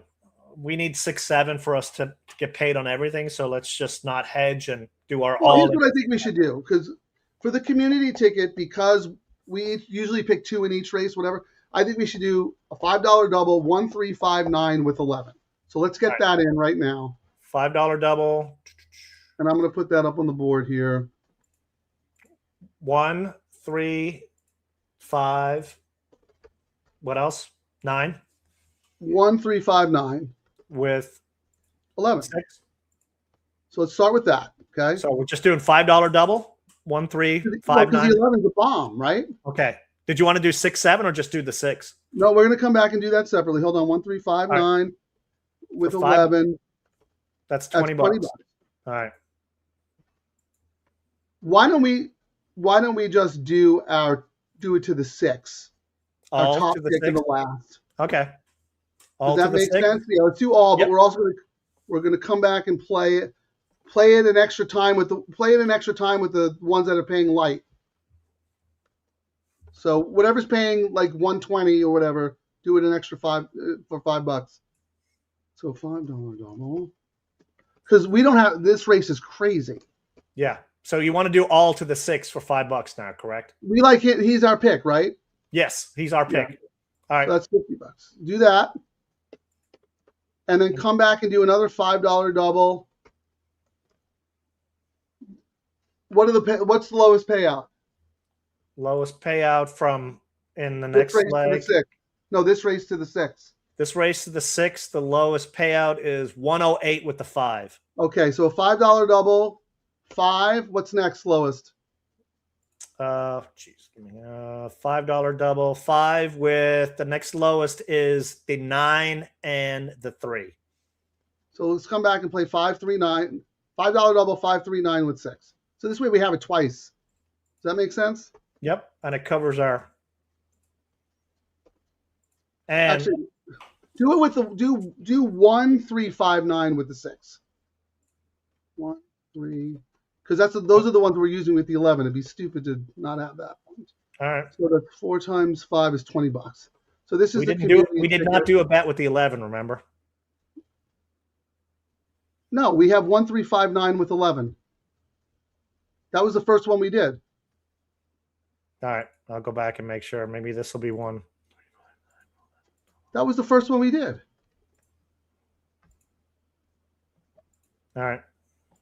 Here, right here. $5 double, 1, 3, 5, 9 with 11. And this, folks, is how we drive up the handle. Yeah, I mean they're at the gate. We just got this one under the gun. We didn't even get to see who the peeps like. Everybody, put your plays up. We'll break it down after. Because this, you know what? That was fun. This was a very difficult wagering structure exercise because neither one of us had a real opinion in this race.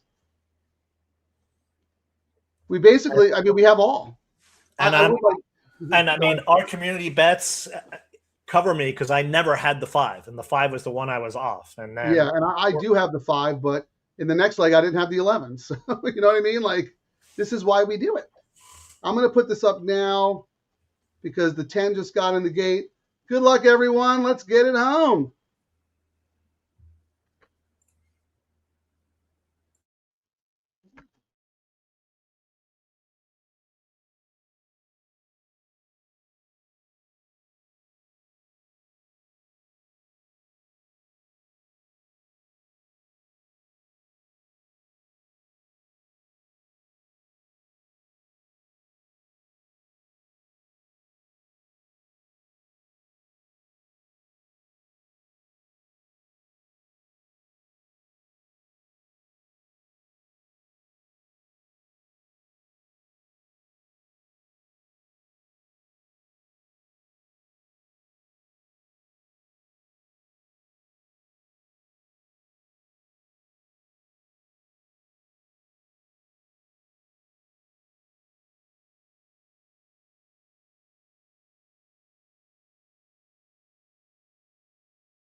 Boom shakalaka. That's why we do the pivot, man. Good job. That was your pick. Dan H liked that Boom horse too. shakalaka. What did we end up getting on that? Oh, we went off at 4-1. That is fantastic. Very nice. So we came back. We have it to a couple of times with the 6, and now we have it to the 11. I think that wipes me completely out of everything. I'm going to have to go back and look. But I know you like that horse, so you must be sitting pretty good. I mean, and I'm going to put a comment up here, Frank. This is exactly why I like this horse. Let me see. Hold on. Let me see. And Jay's on fire, man. And I mean, we talked about it earlier. You rarely, I thought, and you saw that any other race, that 5-pound weight break on that dirt late was the difference maker there. Especially in the cheap races. It's just, that was a difference maker there. I was stupid. Here's the thing. I was like, Philly versus the boys. Well, O'Neill entered the horse for a reason. Maybe there wasn't a spot against the girls, and she's like, she could beat this group. So I was stupid and stubborn yesterday, but I was not stupid and stubborn today because this is why we do the show. It's a wagering show. It's a gambling show. I appreciate all the reasons why you like that horse, but at the end of the day, I don't really care. I just care that we have it on the ticket. Yes, we do. And I mean, when we talked about the show today, I was like, I am all about later, the 9 and the 6-7. Like, come on, in the last race. And then you know what, Frank? Put your bet up again, Ciaran. Can you put your because you got to be alive for a bunch of things, right? Yeah. It's so it's like a Rubik's Cube. Can I throw up a Rubik's Cube? Yeah, but that's good. Like, I mean, and I thought this was a day where on a day like today, you do not want a caveman because it would have cost you like $800. All right, here. Hold on. Let me hide that. Whoops, nope. Okay, yeah, we can still see it, right? Oh, so I'm alive to the 11 in the last race with my pivot bet. Remember, Frank? So hold on. Let me just start over. Let's start over. The all turf. Who won that race? I can't even remember. It was so far back. The all turf. I can't even remember. It was Watsonville, the one. The one. The one. Yes, the one. Okay. Well, that wasn't a turf race, so that doesn't count. We're looking at the low takeout, $3. So unfortunately, you're the first one. Oh man, that would have been good if you're the first leg. Yeah. That would be monster. So I'm alive. I'm alive on this one. I know you are. You singled the 9 to Queen Maxima twice. No, but on the all turf, I'm alive to 6-7. Yeah, but that was a dirt race. Yeah, we're all alive on the all turf. Yes, but this was the. But on this one, yes, I'm alive to your third line, the $6 pick 6-7, and I'm alive to 11. I'm alive to 6-7-11. That was your pivot pick 3. Right? Yeah, because we talked about Yeah, and it's one of those things like. Hold on, let me write here. You're too excited. Calm down. That's the Red Bull. Good pick on the 9. Calm down. We got to focus because we got to make stats here. So hold on. In your pick 3, taking notes old school. In your pick 3, you are alive to the 6, 7, and 11. Correct? Yes, sir. Okay. Because I want to look. We're gonna not now, but we're gonna look and see what they pay. So hold on. That's you. Let me see. You can take that down now. I don't think I'm alive to anything except what we did in real time. So let me just look real quick. Well, I was just looking at. You know what? Let's also write what we're alive to in the will pays because we'll check the will pays in the all turf. So I'm alive to the 1-1. I'm alive to the 4, 5, 6, 8, 7. 4, 5, 6, 7, 8. That's in the all turf. Who are you alive to in the all turf? In the all turf. I'm alive to 6, 7, 11. 6, 7, 11. Okay. So we both have the 6. We both have the 7. You use the 11 in the all turf? Oh, no, I did not use it in the all turf. No, I do not. That's what I thought. Okay. So we're both alive. I'm alive to the 4, 5, 6, 7, 8. You're alive to we're both alive to the 6. Okay. I'm out of the pick 3. I'm out of the late pick 3. So let me roll through the comments real quick because we have some time, and then we're going to look at. Oh, there's an inquiry. What the heck? That horse is a million miles clear. It couldn't be. Oh, around the turn? I don't know. I can't involve him because he went to the front. Oh, I think the inquiry is against. I don't know who it is against, to be honest. I don't know. You keep watching. This is a good time to run through the comments because you always check out during the comments anyway. I got to go all the way back. We missed a lot of stuff because we were really doing high-level strategy there. J double 5. No, I'm sorry. I'm out 2. Nice. John Howell's alive. He used your 9, Ciaran. He's got the 378. How about this? Dracula, race 9. Oh, 4. Nope. Sorry, Dracula. J 9. Yeah, that's why we went all and came back and doubled up on the low combos because no one had a really strong opinion. I mean, Ciaran had a kind of strong opinion because he singled the 9, but not with that much confidence. It was a tough race. Anyway, John, nice. You got the 6 as well. I need my executive producer, Terry, to translate this. Que le gustan en la 9. I don't know what that is. I'm sorry, but we'll come back to that. Manuel, payouts to the 6. We're going to look at the will pays in a second. 1-9 for all 6. I want to just win betting less. Well, we don't know. I mean, we'll do the math because maybe the 11 is going to get hammered. I'm not sure, but that's why we do this, Jay. We will learn from this exercise because we did talk about maybe just doing a win bet on the 11, and we might. We'll see. Sorry, 1-5. I don't know. Golden Chaser. A lot of comments. Well, I feel like it was like a beautiful mind the way we were structuring those tickets there. No change, Frank. It was involving a horse that got DQ'd to number 8. So 9 is officially the winner. Okay. We're going to look at the will pays. It's going to be one second. Daily double T. I'm sorry. Sorry, James, but thank you for joining us. Looking at the 14. Yeah, look, everybody. Sorry, RDW. Everybody was all over the map in that race. 4-5 Dan. Yeah, of course, not Dan. Dan said, I didn't get a chance to put it up, Ciaran, because we were scrambling, but Dan said in the chat, the 9 is going to be clear. If the 9 gets tired, who's going to come catch her? That weight break. But nobody did. Exactly, the weight break. And he was 6 legs cleared. Like, it was amazing. You remember, I think it might have been a couple of weeks ago, we had a show, and you actually won something, and then when I looked, I think it was at another I can't remember where it was, and I was like, I'm always someone who looks for the edge on the weight breaks. I don't care when it's 6 furlongs or less, but at a mile and above, that weight break is the world of difference sometimes. Well, remember, Ciaran, there was a horse getting 114. Yes. Everybody else was at 122. We had to go and read the footnotes to the condition. See how they got in there. And, to figure out why. We weren't getting a bug boy weight break here. No. We had a jockey who's on fire for it when these guys, what is this, the 5th race they've won this weekend? Or since Thursday? The 5th or 6th. I mean, they're on fire right now. Yeah, everyone's talking about the inquiry. So RDW is alive to the 2, 6, 8, 9, 11. Nice, got a lot of coverage. Okay, then we got a lot of. We didn't see too much hammering, Frank. The 6 only dropped. Let's talk about this here.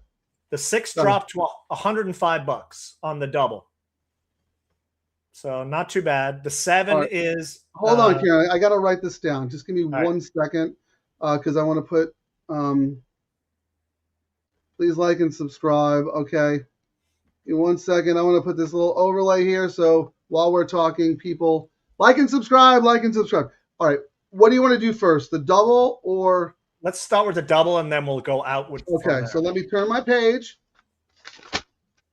So we have all to the 6. And the 6 is paying $105. We have that twice for the community. Correct. Okay. We went 1, 3, 5, 9 to the 11. So we're just alive for $5 there to the 11. The 11 is paying $3.58, Frank. Okay. And we only have that one. So that's the community. So in the community, we're alive for $2.10 to the 6 and $3.58 to the 11. Correct? Yes. All right. Now let's look at let's start with what you're alive to.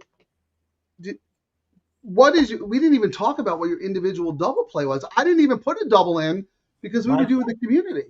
My double was a $30 double, 9 with 6-7. So I've got the 6 times and the 7 6 times. The 7. Put up your screen. All right, hang on. That will actually help me. Double Ciaran.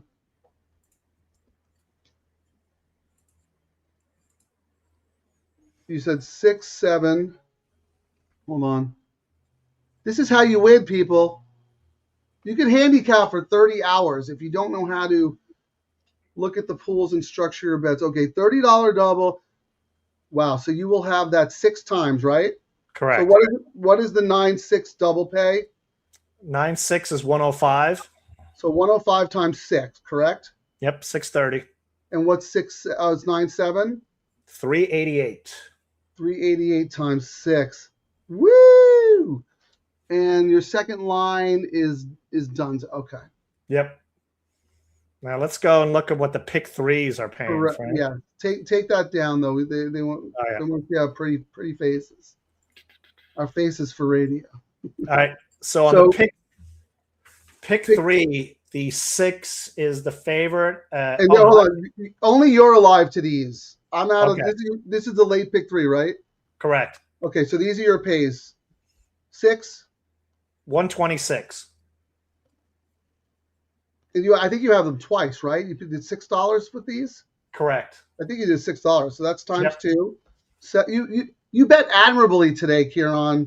And the 7's paying 486. Really? Yep. Oh, the 11's got to be stacks. The 11's only 328. But we'll take it. You know what? That's kind of a good sign. That's sneaky money. Now, I will say, Frank, so on the will pays, the 8 is only slight favorite at 124. The 6 is next at 126. I mean, we can see it here on the, the money that's coming in right now. The 6 is 2-1 now. You're talking about the tote? Yeah, the tote right now, yes.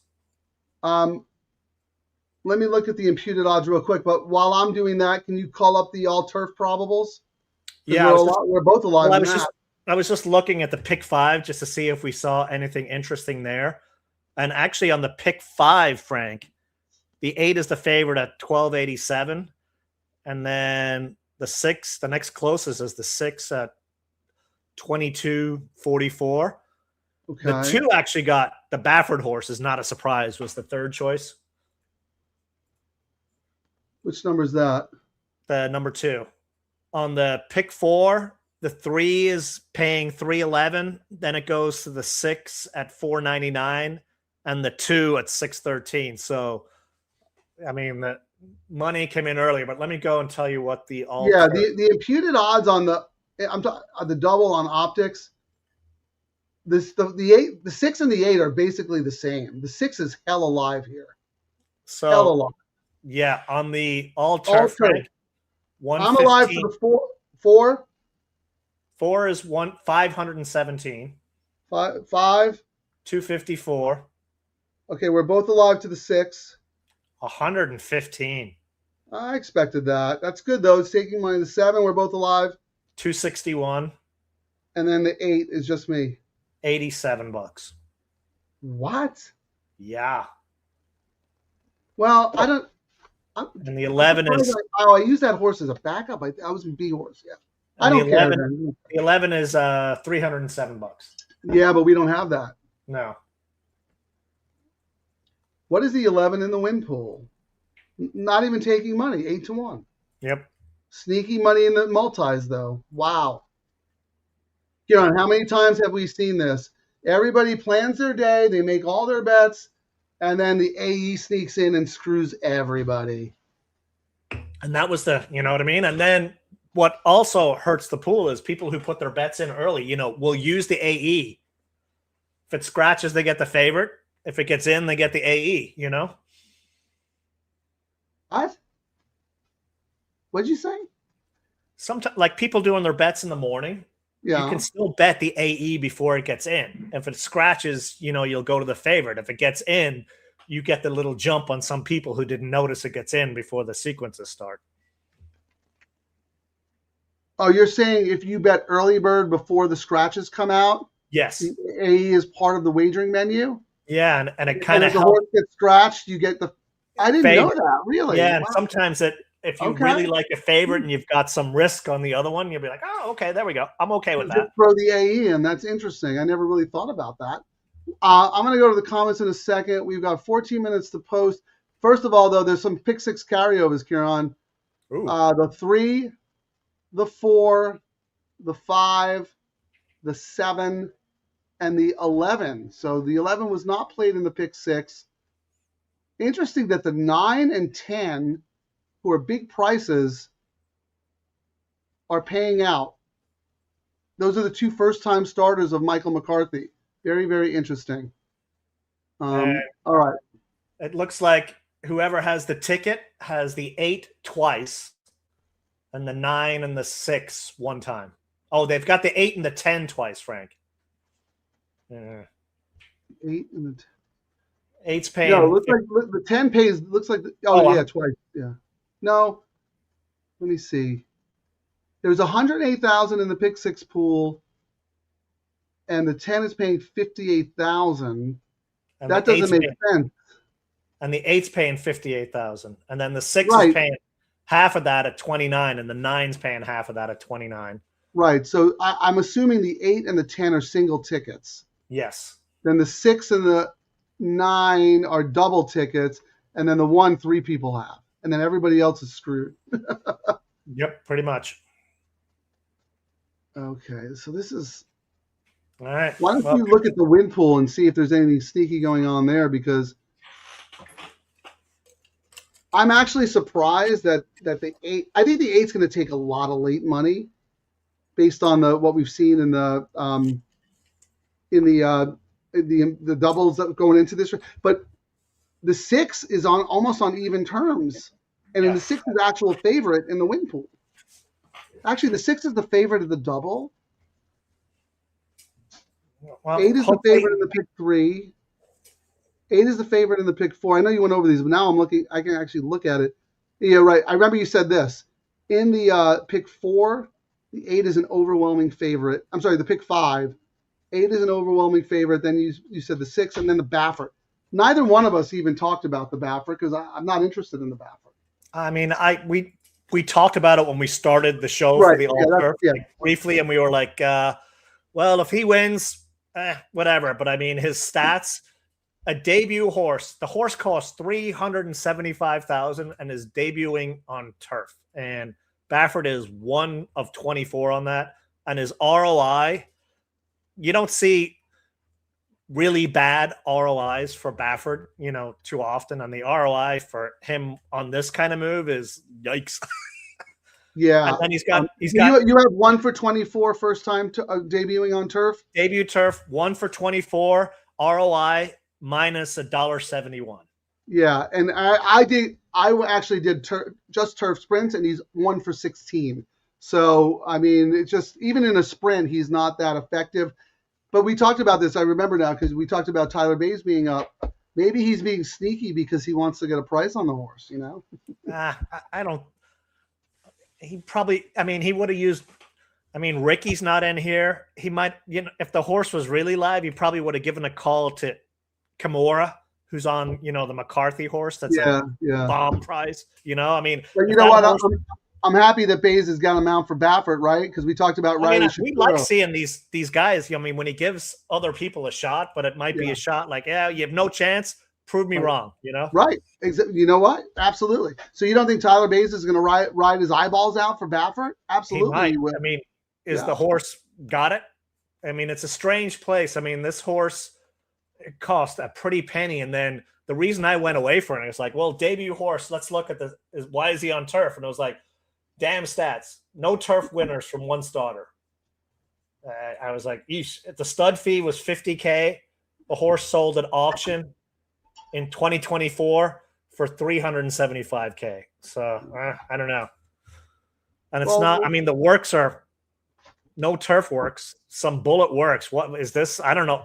This one was one that if he wins, there was no way I was going to decipher. If she wins, she wins.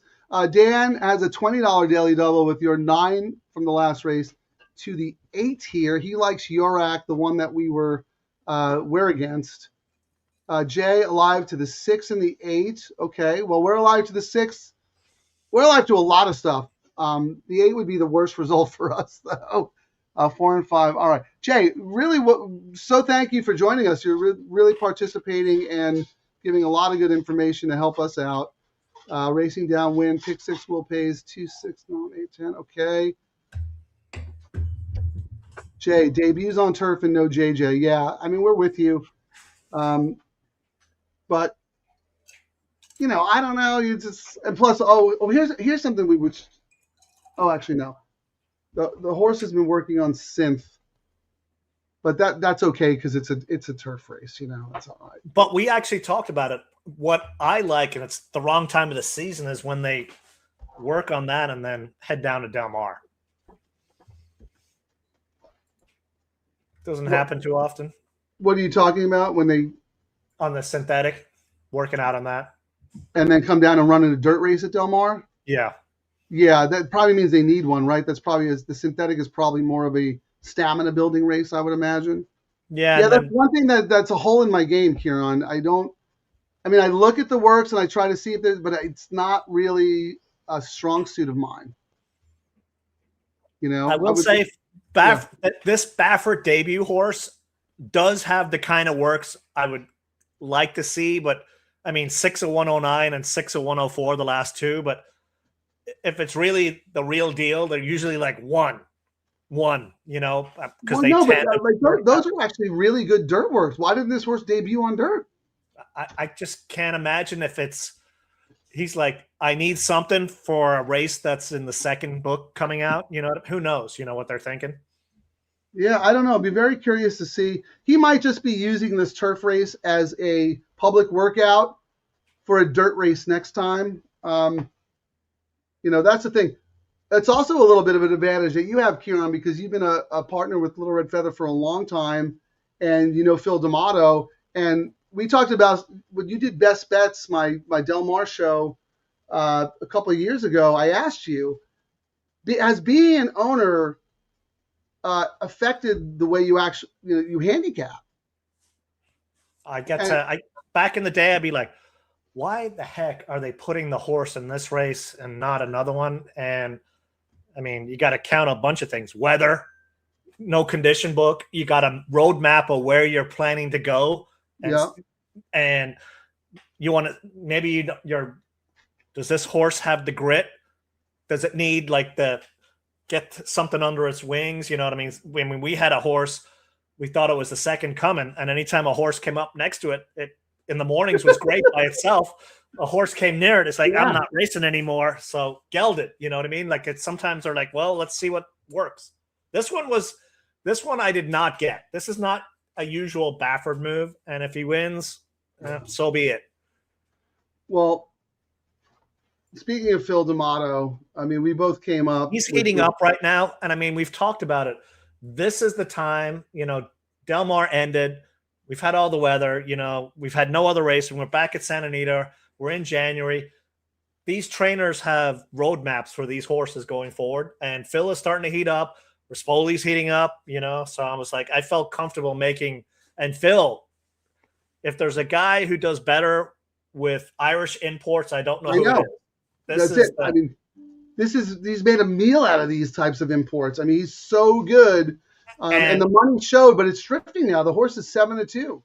And these ones also don't end up being favorite when they race back in Ireland, or don't win. You know what I mean? They're always there close. And then, because I've read enough notes where he'll go, yeah, that horse is really going to love it out here at Santa Anita, Well, here's the thing. And I give you a lot of guff on the show and in real life about, oh yeah, you're talking out of your butt, whatever. But you told me a couple of years ago that Nas, am I pronouncing that right? The track in Ireland? Yep. Keep an eye on horses coming from that track because a lot of people don't pay attention to that, and there are good horses there. Do I remember that right? Correct. Well, why don't you talk about some of the Irish courses? Because actually, the one that you should, I'm surprised I've not seen it show up yet, but they end up sending them to the UK is Punchestown. like we talk about, everyone thinks like the Cur. The Cur is like Del Mar and Santa Anita, and they have a beautiful stadium that one of the Shaws built for them. It's phenomenal, but they don't have the racing that they used to because they got rid of a lot of the side stuff, the concerts and all that stuff. Punchestown, you're muted, Frank. Sorry. Punchestown. I actually thought I'd see more horses coming there, but that's the Santa Anita now in Ireland, Punchestown. Okay.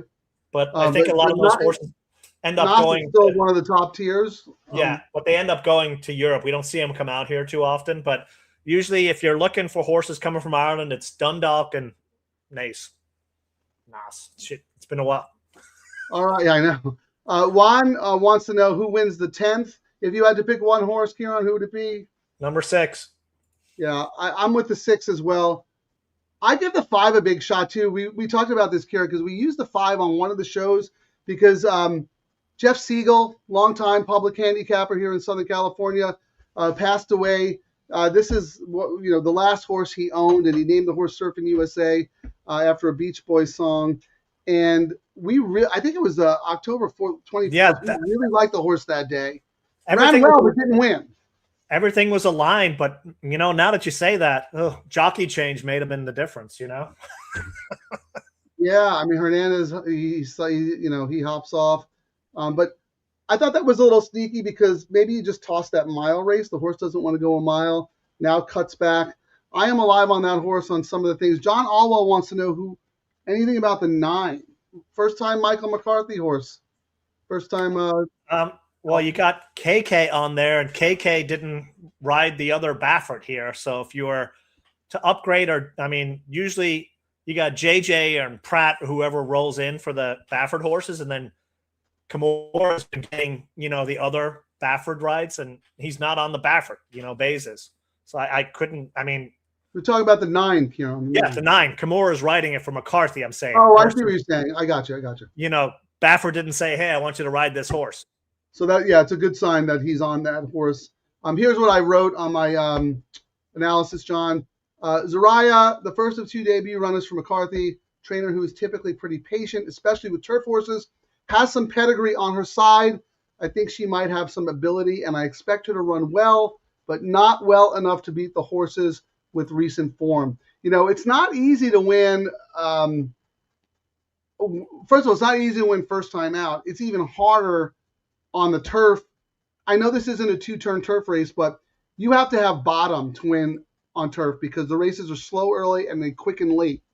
You want horses with experience who have that kind of fitness. I'm not saying she's not fit, but I don't know. I had the 9 and the 10, both as C's. So Frank, the other one I'm alive to here, Essential Lady, DeMoro's on it. And how many, when I was tearing it up at Del Mar, that was the guy I was riding the wave with, was DeMoro before everyone else. Yeah.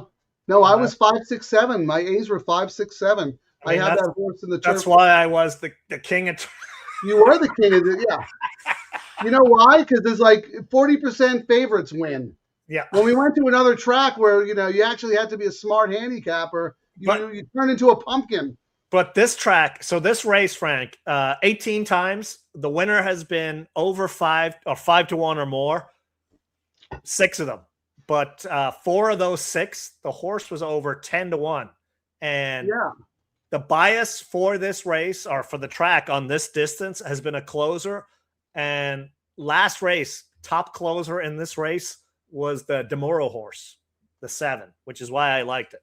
That horse is going to take a big step forward today. I think that horse can. And that horse, gets the juice as well. First time Lasix. So, and Yakteen, second off the layoff, wins about 20%. So blah, blah, blah, blah, blah, blah, blah. You want to play your blah, blah, blah sound effect? Let me find it. Hang on here. Blah, blah, Racing blah, down. blah, blah. Blah, blah, blah, That's blah, what it sounds blah, like when you're top hit. Mrs. Frank talking right now. RDW knows a lot about European racing and horses. The 9 sale price was 154 at Tatter Sales. I'm going to say that's pretty light when you look at the stablemate. She cost 650,000, which is interesting, but does have Australia Sprinter breeding, which is always very good. Yeah, the pedigree is absolutely there.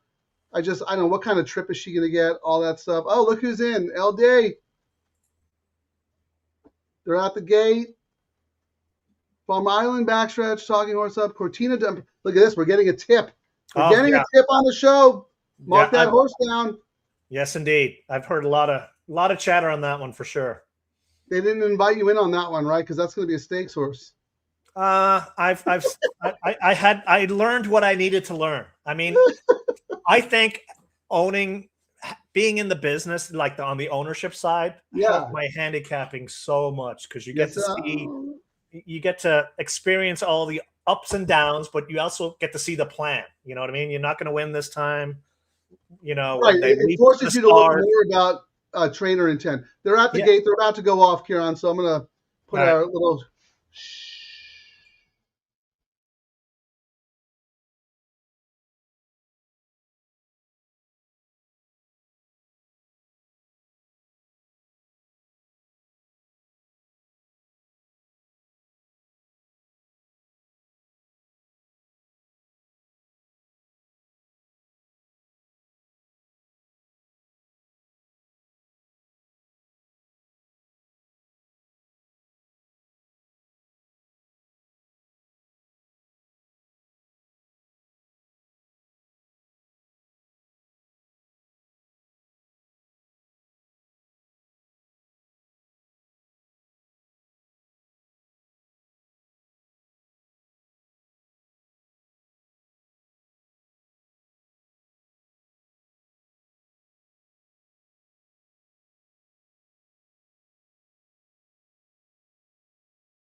Boom! Everybody wins. Boom goes the dynamite. Everybody wins, but Ciaran wins a lot more. So you get to play your promo next week too. Good job, everybody! Wow, that 9 ran really, really well. That McCarthy horse. The journey's long, but you have won. Oh, don't we like fun Ciaran so much better than grumpy grouch Ciaran? During his losing streak, he was like, yeah, man, we got to put our horses together because we're always so close and we never hit it. And we got to do something. You know what it was? We gotta win. I go, dude, I'm winning every show. What are you talking about? I switched from cognac today, Frank. You know, you deserve it. I went to only the best. I went to the horse-themed bourbon. So Horse Soldier. I'm going to have to drink this. Hold that up again. I didn't see that. Hold that up. Hold it higher because higher. Horse. What is that? Horse Soldier. What's the proof? How much alcohol is in there? I don't know. Keep drinking it. You had a hell of a day. We're going to have to tally up the money, man. Look at this. So here, LD said, watch for the D'Amato next month. This one was from Ireland. Correct. Who owned this horse? Let's say. The Benowitz. Yeah, long time. Oh, yeah. But it's one of those things like a month ago, this horse probably would have run second or third. It's just all about the schedule and the timing. You know what I mean? Like, and when the weather's been great for them to stack things up. Ciaran, we didn't even talk about this. That 6-1 morning line was insane. Oh, well, we ended up going up, but we're not getting paid for it on the all turf. So all the smart money like us knew that horse should not have been that price. Yeah, you're right. Usually that we want our top choice to have a bad morning line because people. But we're okay. I mean, it ran like everyone knew. Like, yeah, that morning line. Well, look, Jay breaks it down in like the most simplest terms. He pays to bet the best turf jockey in a turf race. I mean, we've been talking about Rispoli though, like for the last 3 shows. We talk about it though. When jockeys and trainers get on a win streak, you jump on it. Like we were off Glatt for the longest time. He got hot. O'Neal, remember how cold O'Neal was at Del Mar? Oh, yeah. Like we never saw him as cold as he was, and now look, he's winning everything under the sun. You can't lose. Who won that race? David wants to know. That was the 6, and I think the 9 ended up second running. Oh no, who 6-8? Sorry, the 8. The 8 was Yorak. Oh, I had the saddle towels wrong. I thought the 9. Oh, you know who ran big, Frank? Am I looking at the wrong? I might be looking at the wrong. 6, 8, 11. The 11 came on, so the 11 was live. Yeah, very live. I mean, we sniffed that out, man. That's what the show is all about. I mean, when you're looking at, if you're handicapping yourself and you're diving a little deep, people are like, jockeys don't matter, but yeah, their agents do. And when they move from horses to horses, and when you bet a certain circuit, like we knew KK wasn't on the Baffert horse. You know what I mean? That was kind of a sign because he usually uses them. Well, you're way better at the musical jockey thing than I am. Like you really read between the lines. It's not an easy thing to do.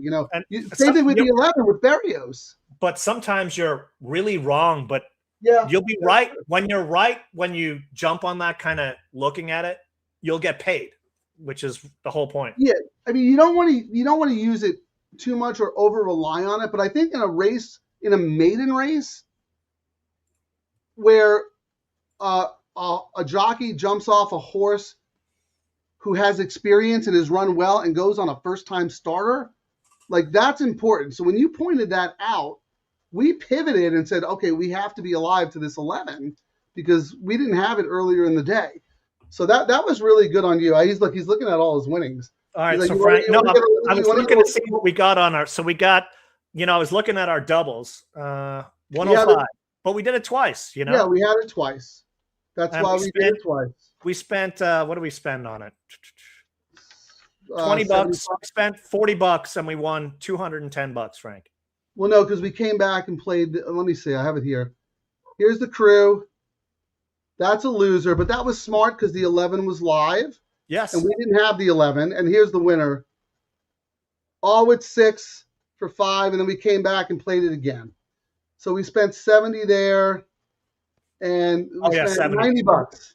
Yeah. Live to fight another day.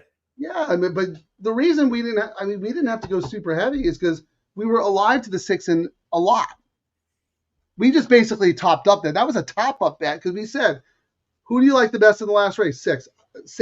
We have to, and I'm going, why would we spend the same amount of money on the 11 as we would on the horse that we both like? So anyway, you hit everything, didn't you? Yeah, my double, that was nice. Me just going, I'm either going to go home crying or hit. And the double paid $630 for $60.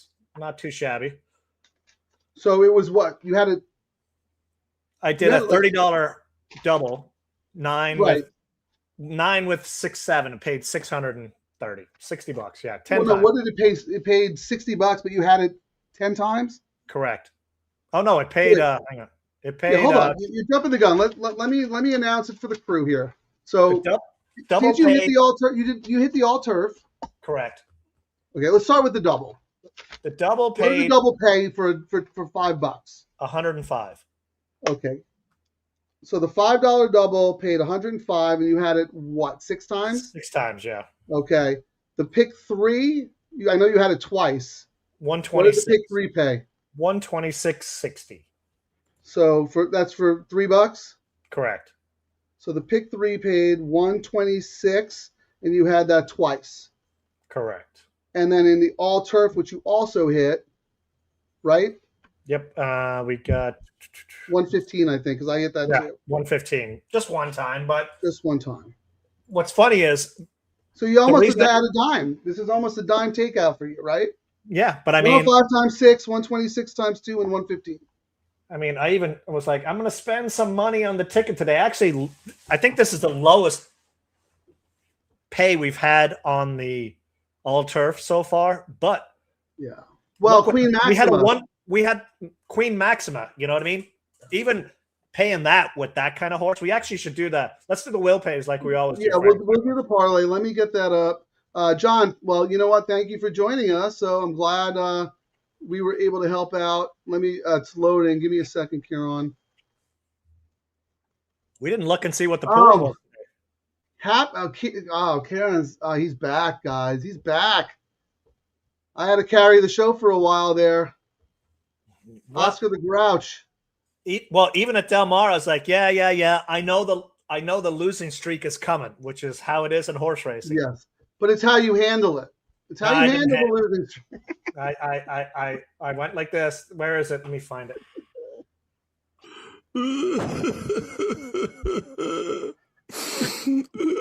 Now you can't lose, man. You hit. Well, we didn't hit the last two shows, but we were live for money. Oh, we were live. We were okay. Like, we were okay not winning because we were trying to get paid a little bit more. Right. No, we did everything right, but our horse ran second. That's, that's how it goes. But anyway, okay. So let's see. Hold on. Let me just take a screenshot of these numbers. It's pretty good here. I don't know what Twitter numbers. I don't know what anything means anymore, but I just appreciate everybody watching us, no matter what feed you watching on. Okay, Ciaran. So we're doing the parlay, right? Correct. All right. So let me go to let AI do the heavy lifting here. We're going to start off with the pick 3. Calculate a $3 win parlay with. So it was like second choice, favorite. Yep. With horses. No, the pick 3 was chalk, and then no, Watsonville. I don't think went off favored. Oh, you're Watsonville trying to do the turf one. All right. Oh no, you know what? You're right. I'm in the wrong. Sorry, my mindset's wrong. So Queen Maxima was chalk. So what'd she pay? $280, which actually for a 1 to 5 or 2 to 5 was not a crazy bet, to be honest. Well, remember we look like the compared to the place money, the win money was like exponentially high. But anyway, 280. So then you had your Philly Broads Bend. Bears board, yeah. 1040. That's nice. Yeah. And then what does D'Amato pay? $720. That's really good, actually. Yeah. Did the money come in late on the 8? Yeah, money hammered the 8 late. The 8 ended up going up to $60K. Okay. All right. Calculate a win parlay with $3 win parlay with horses that pay. Okay, let's go.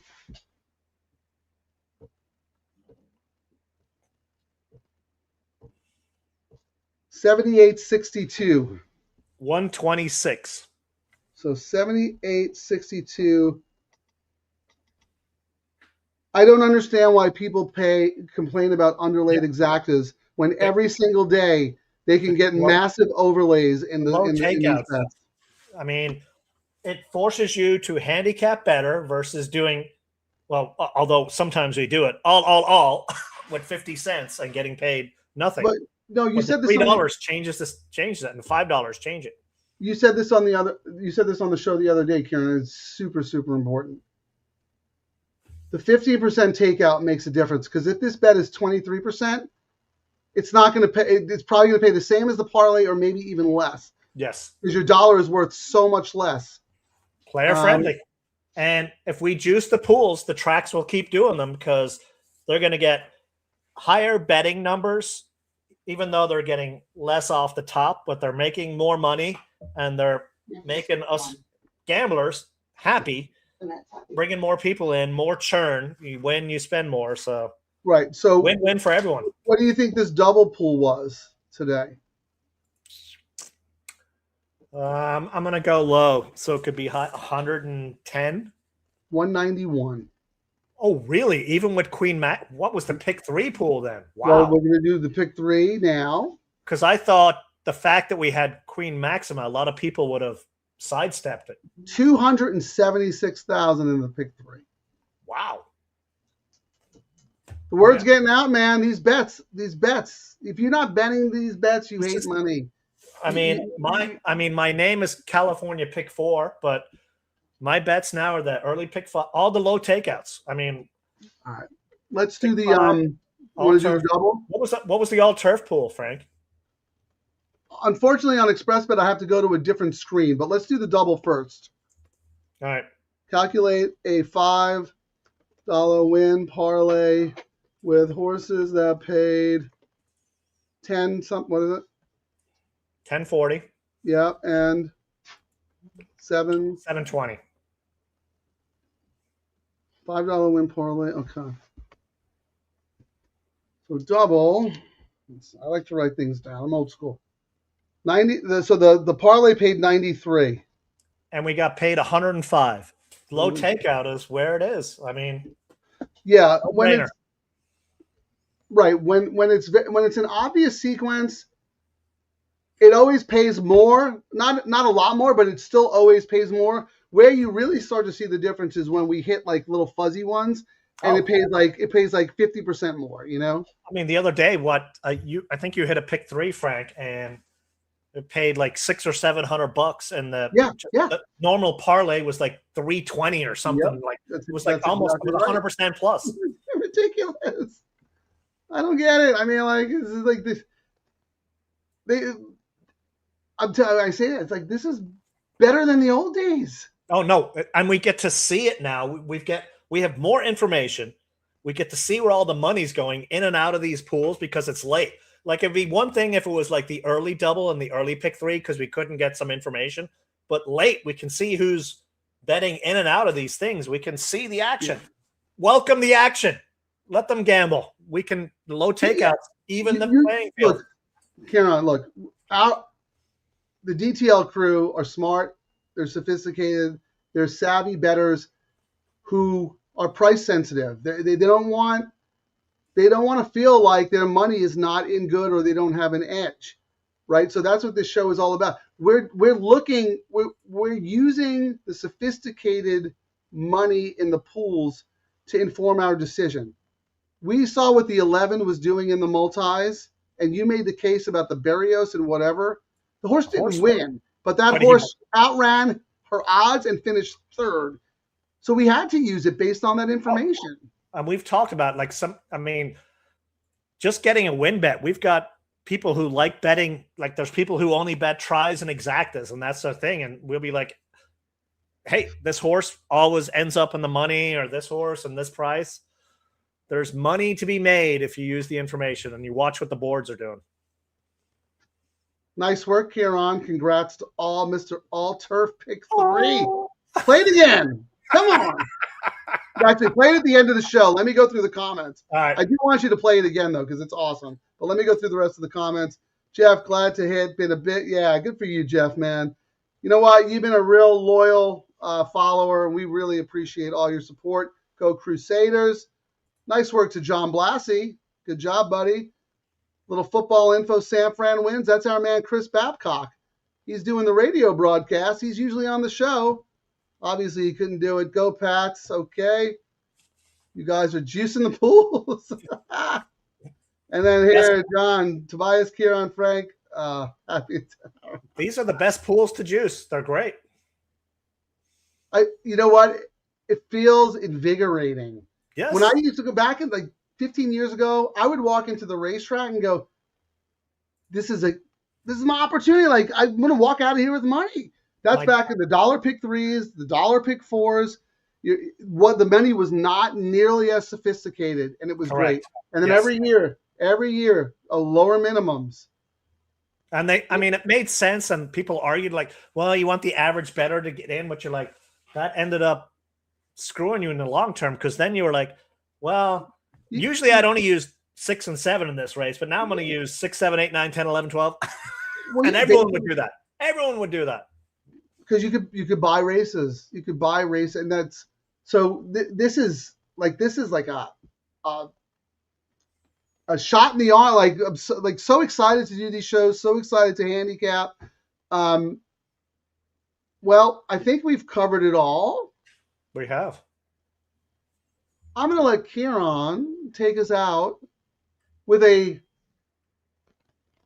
promo that is still true, even after today's show. Good job, man. You did awesome today. We both did. We all did. Everything was great. We handicapped correctly, and then you had us, we did the all bet, but we came back and we pressed it because we weren't getting paid enough, and we spent $70 and the community ticket we made $210. So we tripled our money. We've got ammo for our next show. I know. Yeah. And hey, no Turfway, No, nothing. I've given up on that. No more. No. Yeah, this is what happens when I go there. This is my handicapping. We talked about it on the show. Kieran's like, community pools. I'm probably gonna play turf weight tonight. Maybe I said, don't you use the community money? There's I 11 get a horses text in the later race. that night. Oh, sorry, man. There's 11 horses in the race, and I'm like, well, there's a 1 to 9, and then I'm like, I'm not going to use the 39 to 1 horse, and that's the one that wins. That's the one that wins. It is. It's roulette. In the shadow of the San Gabriel Mountains, where champions are forged in fire and thunder, one name echoes across racing. From the claiming ranks rises a force no one saw coming, unrelenting, unbreakable, defying every odd, every rival, every doubt. This winter at Santa Anita, the impossible becomes destiny. He is Ciaran, the king of the all-turf Pick 3.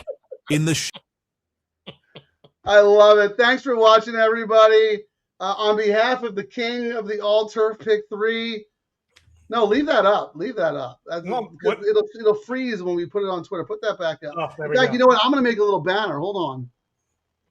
I'm going to make a little banner. Create a banner. I mean, it even put the green suit with the glasses. You No, know, it looks just like right I always for you. do. It's amazing. And what did you use Grok for that? What did you use? Grok. It's the only AI to use. Best one there is. Ciaran Thornton. So while you're typing that, Frank, we got special racing. We're back on Thursday, right? Is our next show because we got bonus racing on Thursday. Yeah, I think we should do it because there's nothing much going on. I don't know if it'll be an official Santa Anita show or not, but we'll keep you guys posted. Let me make sure. You happy with that? Yep. You like that? 2 in a row. I guess that is a win the way it was. Yeah. And what are you talking about? Absolutely. And then I'm looking at the weather forecast, Frank. We got rained out to start the year, and I was trying to get some comparable stats from last year. People probably forgot. This weekend last year, the entire weekend got washed out with the rain. So, but this upcoming week, this is why we live in California. Yeah, it's been great this weekend. Are we looking at we're okay? Oh, the next 10 days, sunny. Beautiful. We're not for the next week. Fantastic weather. So we're going to see. You're going to see a lot of trainers, I think. I mean, they probably started drawing the cards, but we're going to see some great turf racing, I think, next week. Let's run while the weather's good. They have to. They know the weather's coming in. They got to get the horses some races in. So we're going to see some good racing. All right. Well, I'll say it again. On behalf of the king of the all-turf Pick 3, Ciaran Thornton, I am Frank Scattoni. You are the DTL crew. Thanks for watching, everyone. We will see you on Thursday. We did it!